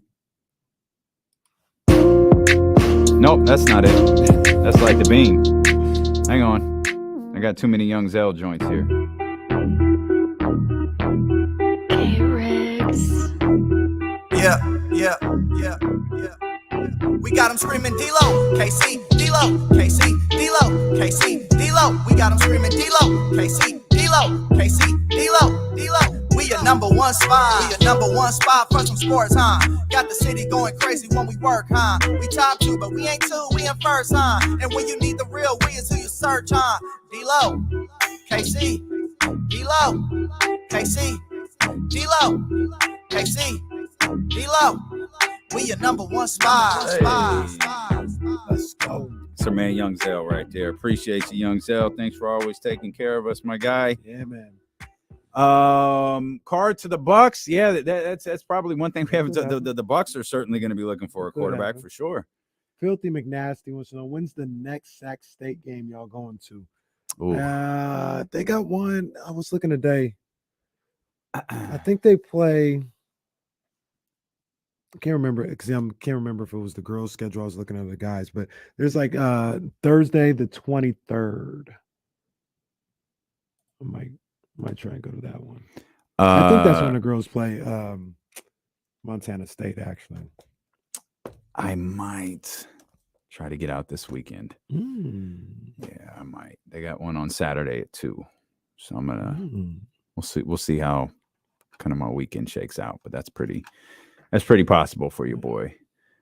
Should the Kings go after Bones Highland? Sure. I like Bones. I don't know where he'd fit in though, but I Bones Highland, that's my boy right there. He's fun. What player or players would you like to see the Kings go after? See, that's the tough one. I can't drill down somewhere. The Kings need to go this guy.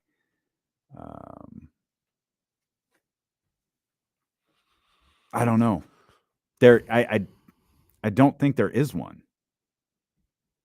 The Kings are perfect. That's pretty much what it is. There's a bit of a conundrum with the Kings right now, man. Like what are we? That's why I think the Kings in general just really need to wait till the summer to make some decisions. Then you'll have some clarity on Harrison Barnes. You have another draft pick. You could add that way. You got some money coming off the books. Even if you do keep Harrison Barnes, you got, expirings. You can see what you can do with Rashawn because he's 1 year closer to that deal expiring. So that might be a little easier to move. So I'd give it to the summer. Fred, no one votes in the 3-point contestants. It's the NBA basically just selects them. Yeah. John Collins for Harrison Barnes. Absolutely not. Jeff Hardy rules. Love you to death, man. Will not entertain this conversation at all. And hopefully that tells you exactly. He got to be. He's joking. No, because he know us. That's true. That's true. He's working us. And we'll end with Dr. David. Working on it. Working on a couple things. Hopefully we won't have to wait too much longer, but we are working on a couple of things. Yeah, big things popping right now, man. It's gonna be a big year for D'Lo and KC. All right, we love you guys, man. We're gonna get out of here. Appreciate you as always. Hit the thumbs up. We will see you tomorrow from the home studios. Holla.